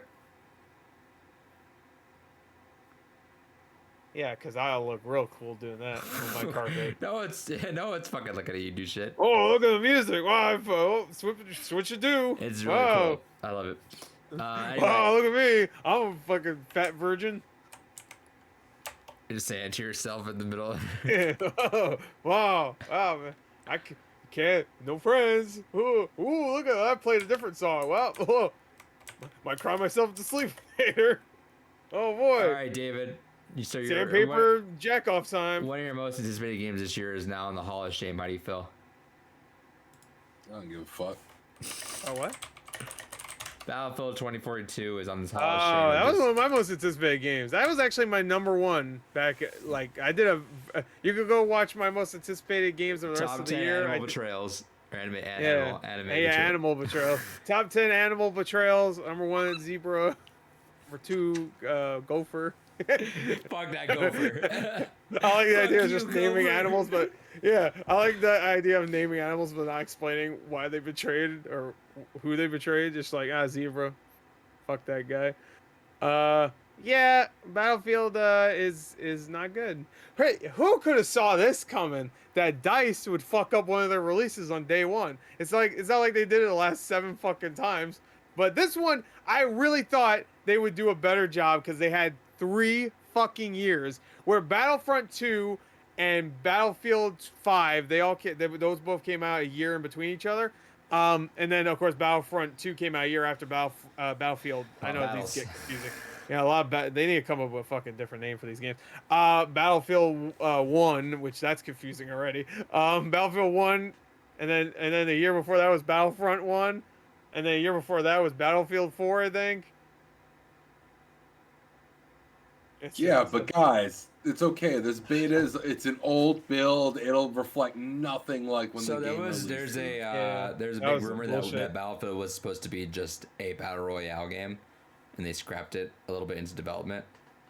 Oh yeah, did they see how well the Battlefield 5 fucking battle royale ended? Firestorm was it? Yeah, I heard it was okay, but that's about it. Which is weird because like Battlefield lends itself to like that kind of thing, but I want to say no, actually. I didn't think about this, but like all these battle royales now are just really fast paced and quick, and Battlefield is not that. Like it's not twitchy. At the it launch, really isn't. When it was PUBG, like it definitely could have been like PUBG. Sure. Even PUBG though, I feel like you're sitting around a lot, sure, but when it gets to the combat, it's pretty quick for the most part. Like when you're shooting at each other, it's not Battlefield where it feels like it's very weighty. Like when you pick up that gun, it feels like you're fucking like you're waiting for the end. It feels like a Rockstar game where everybody complains like how heavy everybody feels when you move them. Sure. It's like that except with the guns. Like I don't know. And this new Battlefield would be perfect with a battle royale game because it's twitchy and not Battlefield. Like yeah, it's frustrating. And it makes me want to just go back to Battlefield Bad Company. Which I guess you could just do in Battlefield Portal, so just do that. They put all those maps in there. I mean, it'll be glitchier than Bad Company 2 was, but it's bizarre because it's like this hinders Battlefield so much. I think it's been so many just. It's just an ongoing. Oh, it sucks to launch. Hardline was fine at launch. Hardline also sucked. Yeah, Hardline was not fine at launch. Actually, I remember there was a lot of glitches. So whatever they're doing with Battlefield, they need to like stop, get some help. And to be fair, that wasn't them. No, I know, but whatever they were co-developers with whatever they're doing with the Battlefield franchise, it's like they're actively trying to give it the fuck up, which is bizarre to me. At this point, the only way you're gonna get people in, and I'm saying this early on, like obviously they're gonna just fucking sweep it under the rug, and they're gonna get Battlefield 2042 looking good. And like 6 months from now, when the game probably should have launched, it's gonna play fine. People are gonna like it. Oh, it's cool. Here's some maps. Here's some new shit. Oh, here's some maps, and everything's fine. And then we put Keanu Reeves in it. Yeah, but like, in a world where if it was people more competent trying to come in right now and save the ship, what you do now is you make Bad Company 3. You make a really cool campaign. Spend 3 years on it. Take some time on it. Come back and just hit a home run with this fucking franchise already, because what a fucking amazing franchise that just getting fucking bent the fuck over. At this point, I can't call it amazing anymore. It's an amazing couple games. It was an amazing. Like at this point, I can't. I'm sorry, because Battlefield 1 ended up being pretty good, to be fair. But there was a lot of people that didn't care for it. But it ended up being very, very good. That was the year where people played Battlefield way more than Call of Duty. Dude. But then after that, like it Battlefield was fucking incredible for like a fucking like chunk of time where it was Bad Company 2, Battlefield 1942, and then Battlefield 3 had its fucking rough launch, but that game turned it around. That was a fucking fun ass game. Yeah. And to be fair, Battlefield 5, I've heard they've turned it around. Yeah, they're gonna turn it around. That's the fucking thing. And honestly, I wouldn't be surprised. I haven't looked at like Steam numbers at all, but I wouldn't be surprised if it's up compared to fucking like what like a week before Battlefield 2042 came out or whatever. Like I wouldn't be surprised if people just went, fuck this, I want actual Battlefield, and went to Battlefield 5. Because that game still played like Battlefield. Yeah, but and this game, I only played a few matches, and I didn't mind the way it played, but it didn't really feel like Battlefield exactly. But I chalked that up to it being a future game too. So they're like, all right, make it a little bit quicker and whatever. The operators I barely played enough to even notice, honestly. So, like, I played like a few games. I'm just it's like, all right, Call of Duty's going past and Battlefield's going future. Dude, even the new Call of Duty game has huge maps at times. Not Battlefield big, but like they're getting big, and they have huge battles where it's like 32 versus 32 now, and the maps are big enough where like it feels like an actual war. And now here's the thing, is Activision, we talked about this, they have that 3-year cycle, which was a smart move, because Call of Duty games do not come out fucked up. Yep. They come out, people play them. Like servers might get a little funky, but I mean there might be some the skill-based matchmaking sometimes is fucked up. Some overpowered guns here and there, but glitches where the game's literally unplayable. No, the last 3 I played have all worked either day one or the same, or in the span of the week or whatever. They all. I don't think I've had one connection drop out from a Call of Duty game in the last little while that I can think of. So it's like I don't know what they're doing with this franchise. I feel like this next one needs to be like some goodwill fucking Hail Mary, because you've just fucked it over and over again at launch, and I don't see what anyone would buy this game at launch. I was excited for it. I wasn't buying it at launch though. I just felt it in my groin. I was like, fucking nope. This game doesn't fuck shit the bed at the launch. I just feel it. Well, yeah, I mean it's either Battlefield fucking tradition. Just shit the bed. It's either they pull a Hail Mary maneuver and somehow it's not fucked up at launch, or they pull a DICE EA and it's fucked up at launch. Because I don't want to just blame DICE, because it's obvious EA has something to do with it. You can't make these games on a 2-year cycle, and it feels like they're stripping away more. This one was 3 years though. It's been 3 years since Battlefield 5 came out, there's no multiplayer. That's what I'm saying. There's no campaign this time. Stripping away more content. Yeah, and to be fair, they put the portal thing in. Here's the thing. I will give them a little bit of grace because COVID is pretty much kind of like almost squandered a year. You know what? I don't want to, because look at Call of Duty. Like, right. Activision naughty, bad, but fucking like. I agree. That works, and it has plenty of content. And let's say this. Let's just give them all the grace. Like, you scale back a year, you lost a year, so it's a 2-year cycle. But you've stripped out content. You don't have a campaign. There's not that many maps in this, are there? No, there's like 7. You got 7 maps, and you're building. Call of Duty had, I think, 20. Isn't there like something ridiculous, like 20 maps day one? And that's just for competitive. There's like a lot. There's a lot, but I think some of them are sectioned off in different. But they also have like a lot of people working on. Like, you got multiple teams, and I want to see how many. They've leached so many different teams, like High Noon. Oh yeah. I know, but to be fair, that's probably the smart thing to do, though. Yes. So you have a day one that's not fucked up, where all it is DICE. It's just DICE. And also, I hear the Snowblind engine or Frostbite, whatever the fuck it's called, is just the hardest shit to work with. Even with shooters, it's hard to work with. But like if they use it for anything else, it's fucking a nightmare. So didn't they use that with Mass Effect Andromeda? Or no? Yeah, it was that. Yeah, but it was also no. What was the other game that BioWare did? I already forgot its name. Anthem. There you go. Here, real quick question though: does EA have any like sexual misconduct things going on that I haven't heard about? Surprisingly, I don't think so. All right, well, at least they got that. They're an old-fashioned shitty company. There you go. They're just pieces of shit that closed all their companies. They close them. They rush their developers. I just don't get it. I don't. But you think of all the companies, EA would probably be the one too that has like scummy ass people at the top.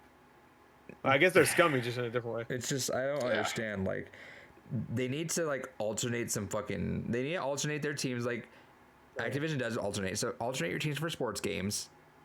Do that so these fucking people don't have to copy and paste their shit and feel rushed. Because I mean, the developers feel rushed. They have 1 year to fucking make a whole new game. There's a reason why it's all fucked up and not amazing. And then with DICE, is it only DICE that works on them? Because again, we have multiple studios working on Call of Duty games, right? There's like Raven. I think it is only dice. So like they need something. Like, yeah, no, I mean, Visceral made the campaign for Hardline, but I think the multiplayer was still dice. I could be wrong. It might have been Visceral doing the. It just sucks. Every other game since EA bought Battlefield, because they bought them, right? Or did they always have Battlefield? Actually, I don't know. I'm not sure. Actually, I have no idea. I think EA's always had Battlefield. Always had it? Okay. Yeah.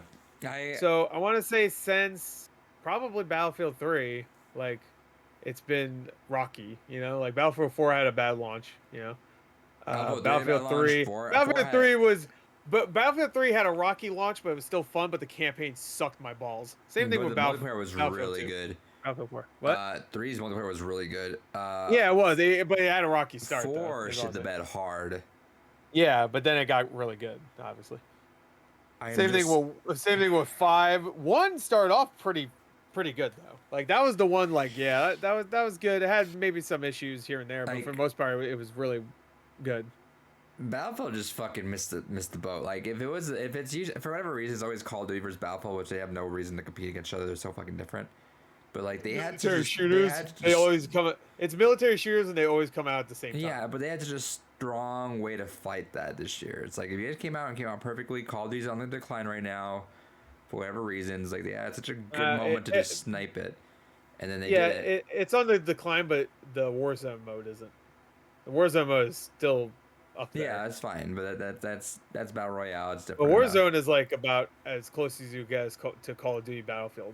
Yeah. Like, and then if you want a good functional Battlefield style game, then I guess you play Warzone at this point. And that's the closest you'll probably get. The closest thing you'll get in like but besides the past Battlefield games that still work, the closest thing you'll get to like not a Battle Royale with a big map at this point now is like it's like Halo, and Halo came out and just did just fine. I know it's not nearly on that caliber. But I think they want military shooters, which I wouldn't call Halo in. We're talking like even like objective base or big maps, like. Yeah. But I think people want those ones where you shoot a guy twice and they fucking die, and then they put I know. I'm just saying, like, it's close.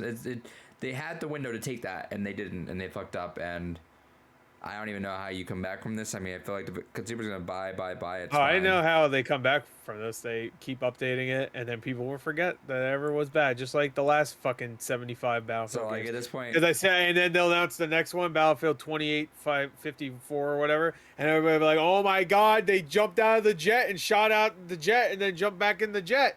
And then have another trailer that's a lie and fake gameplay. I was like genuinely really excited. I'm legit not even going to fuck. Like the next trailer, I'll be like, that was a cool trailer, but I'm not looking forward to the game. I'm not, because unless it's a different developer next time, or they have help, or they take another 5 years instead of 3. Because they didn't work on anything in the last 3 years besides Battlefield 5, obviously. Well, that's what I'm saying. That it feels like that rumor. This is the longest time in between. So I was like. When they showed what they showed earlier this year, I was like, "Oh, this is gonna be good." I mean, they had 3 years. The rumor was to work on an only multiplayer game with 7 maps. They probably had a battle royale centric game, and they realized about almost a year in development. Oh, that's not good. Let's just fucking scrap it. We had 2 years to make this game. Oh, we can't make a campaign in time. Let's cut the campaign. Oh, now we're scrambling to make anything. Oh, COVID's slowing us down. An EA studio that doesn't manage their time well at all and fucking fucks up a game and then has to rush it. Dude. Wow, where have I heard that from? We talked about this all in the podcast throughout E3 and even going on. Like, I was such in the mood of a Battlefield game, but I just had this weird gut feeling. I was like, something's gonna go wrong. So I didn't touch the betas. I even bothered with the betas, even though when this is before even like any bad word came out. I'm like, I'm not even gonna bother with it. I'm just gonna wait in here, and I'll let my stage just kind of roll there. And they fucked up. I missed out on a Battlefield game. It is what it is. Luckily, you can play Battlefield 5. It is good. I'm not gonna bother. Okay. Well, he doesn't want a Battlefield game that bad. Oh, I wanted. You can play Bad Company 2. That's great. I want a new one to play with everyone and just get some. Bad Company 2 actually has destruction too. Yeah, I want to start fresh. The last fucking 5 fucking video games did. I'm also. Bad Company 2 also has a personality and really fun maps. Like I would even say they're classic maps. They're good. Yes. It still looks really good too for a fucking 2010 360 game. Just remake the fucking game. Remake that game all down like from bottom up. Don't do some weird fucking bullshit with it. Make it look really pretty. Like no, they're gonna do weird bullshit. It's EA. They're gonna put like a gotcha. Just just remaster it. Just touch up the visuals, call it a day. But whatever. I think I am not. I'm gonna be on like that same boat. I'm like, cool, Battlefield trailer. I'm gonna wait till the fucking launch. People can play the game for me if they need to, and they'll tell me if it's good or not, if it's buggy. Because I'm trying not to throw dice in the bus, but they're also to blame too, though. Like at some point, like you don't need to throw them under the bus. It's their fault. It's the same way EA. No, that's what I'm saying. It's like blame. They are to blame. But they developed the fucking game. They released it. They were like, yeah, it's good. Like EA, I'll give EA credit here. They gave them extra time. They must have. It's been 3 years since the last fucking game. EA was telling them you got to make a Warzone game or something. You don't know. Like that's kind of sure, but we don't know that if that's actually the case. I know. That's what I'm saying. It could be. And also a Warzone game. Dude, look at fucking Apex Legends. They made one quick. Like they made one pretty quick, and it's great. So why can't DICE make a great one? Like they've been doing giant battlefields. It's called Battlefield for years. They can't do this. They can't make one that works. Everybody, dude, there's fucking small developers doing really good battle royale games. DICE can't do one. It's like, what the fuck, dude? Super Animal Royale. I bet that's better. Play that. That's free on Switch. It's just I don't even know what to say. It's so bizarre. I don't understand it. I don't get it. I don't know what the fuck happened. I get what happened. The same thing that happens with all these studios that fucking have a pedigree. Just like what happened with fucking what happened with CD Projekt Red, what happened with fucking BioWare with Anthem and Mass Effect Andromeda. They coasted on their reputation. They're like, we're good. It's gonna work out. It's fine. People will buy it anyway. It doesn't matter even if it's good or not. And then it comes out, it sucks. Yeah, it comes out, it sucks. Nobody likes it. The next game comes out, everybody's hyped about it. Like, even though I'm excited for that next Mass Effect game, I'm only excited because of the idea that we're continuing those three games. Fucking Rockstar now with fucking GTA. It's like, yeah, but Red Dead Redemption 2 is so good. No, that is, but I mean, like, and also that wasn't just them that worked on it. So. But like they released a letter saying it didn't release to our expectations. Why the fuck you release it? Because they want money. Like shark cards ain't selling well. That's a lie. Yeah, no, they're always selling well. They could literally just. Yeah, that's why we haven't had a. We didn't get a new Grand Theft Auto game last gen. It's wild. I know it's making you. We got one new Rockstar game. Game. We didn't even get Table Tennis 2. They could have at least did that. Anyway, what the fuck. The ball would look so good. Is what it is. Yep. David, let's get your word on it. You want to talk about? Did we talk about Dragonball The Breakers? Or we do that, or we were out? We didn't do that. No. It did get announced last week, but we didn't talk about it. But right, this week they showed some gameplay. Yeah, they showed some gameplay. It looks neat. The initial when they revealed it, I'm like, weird kind of survival horror game where you're going against Cell. That's all right. That's kind of weird. Bulma, what's his name again? I always say Oolong, right? Oolong, yeah, and, or some Randys, which that was a little weird. There's a lot of other characters you could have picked that were like human characters. You could put Chi-Chi in there. That would have been fun. Yeah, Chi-Chi hit a motherfucker with a frying pan. I get why they went with those two because neither of them really have combat training. So Chi-Chi at least was a martial artist at one point. The son of, the daughter. Can I get the fucking thing? The daughter of what's his name? The Grey Ox King. The Grey Ox King. Thank you. I watched Dragon Ball also. Regular Dragon Ball. Good stuff. Yeah. But so I get why they chose those, and from what they've also talked about, Yajirobe, he sucks. They should put him in. I mean, he did cut off Vegeta's tail. That is true. But he does. He did one good thing in the entire franchise. He's like the Mr. Bean of Dragon Ball Z. He eventually does something right, or like Johnny English, whatever. Either of the characters he plays. Either way. Yeah. After actually seeing the gameplay, this game actually looks fun as fuck. It does. It looks way more complicated than I was expecting. I thought it would just be, all right, you're a bunch of survivors. You can shapeshift into props.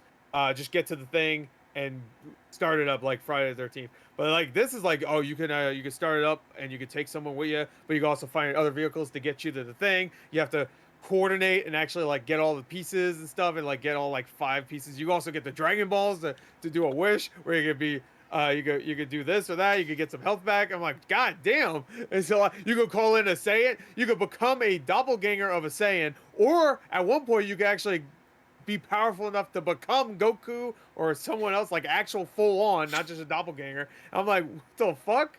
See, that was one thing that I was kind of hoping for, and I'm so glad they did implement, is that in some capacity, you can just all out fucking brawl. So like, there's so many ways to go about the objectives, you know? Yeah. Maybe you're gonna have. That was my favorite thing about Friday the 13th. It was the same thing. Like you could escape, or you can fuck Jason up.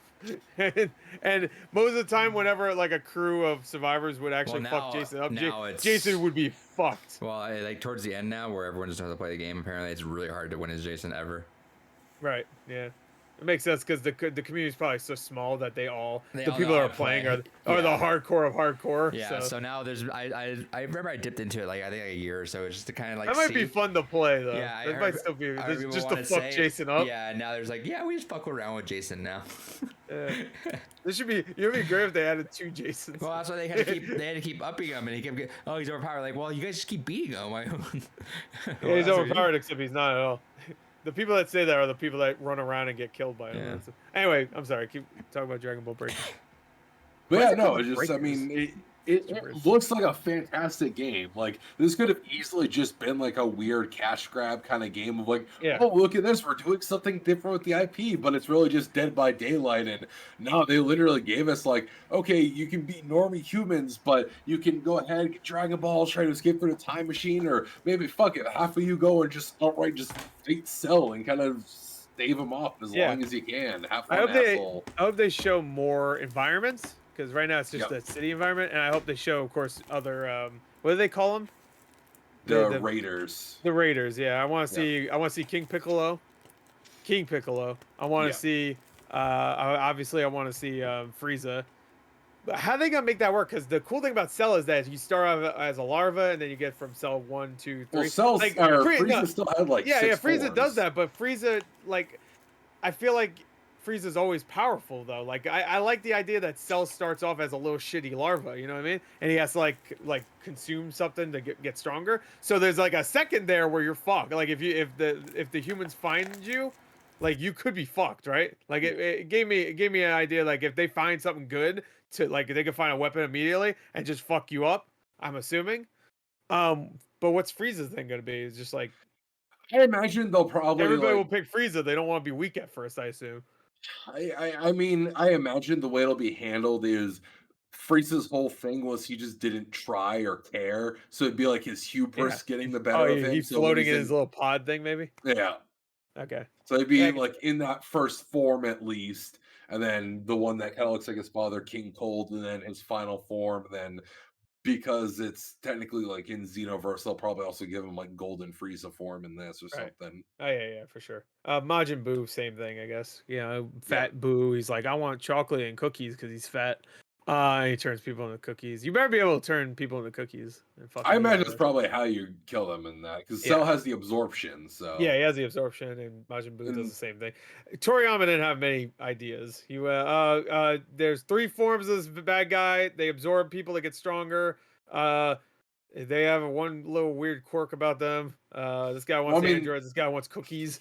Well, that was like the whole point with the Buu saga was Toriyama was like, "Fuck it, I'm editing this series. I'm gonna do whatever the hell I want." Yeah, I love Majin Buu. And also after the Cell saga, he wanted just a villain that was super simple to design because he hated drawing the little triangles and all of fucking Cell's skin there. Big pink dude with a white cape that's simple. Yeah. Yeah. It looks fun. I think that actually might be a fun game for us to play too. Yeah, I'm down for that. No good. I'm sorry. No, I was gonna say. All right, fuck it, go. You go.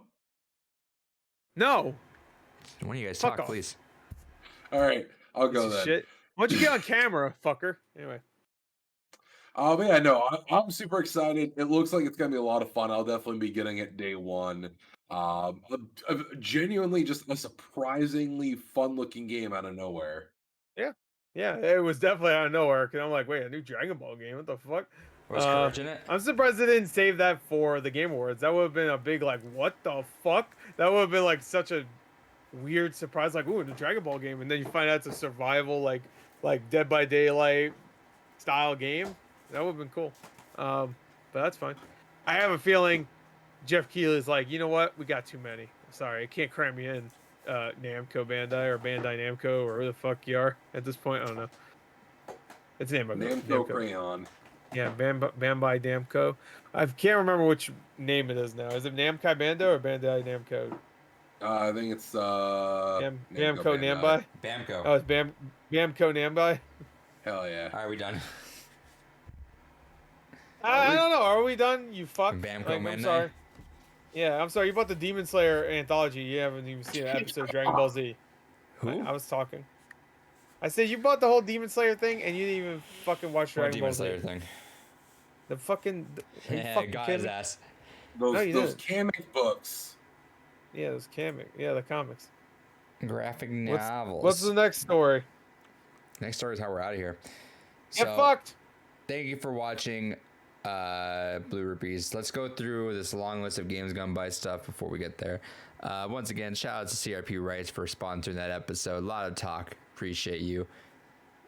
We're doing Extra Life next week. Shout outs to you guys. If you're still here, listen to us just talk about that stuff. Extra Life is happening next week. We'll advertise that a lot more. Games Gone By is going to happen next week as well. That's Kentucky Route Zero. December's games are Portal 1 and Portal 2. I might go up to like February. January is Yume, Nekki, and Kindergarten. And February is Hylics 1 and Hylics 2. And then you can see the rest of those on the description of the episode. Perfect. Shout outs to EA.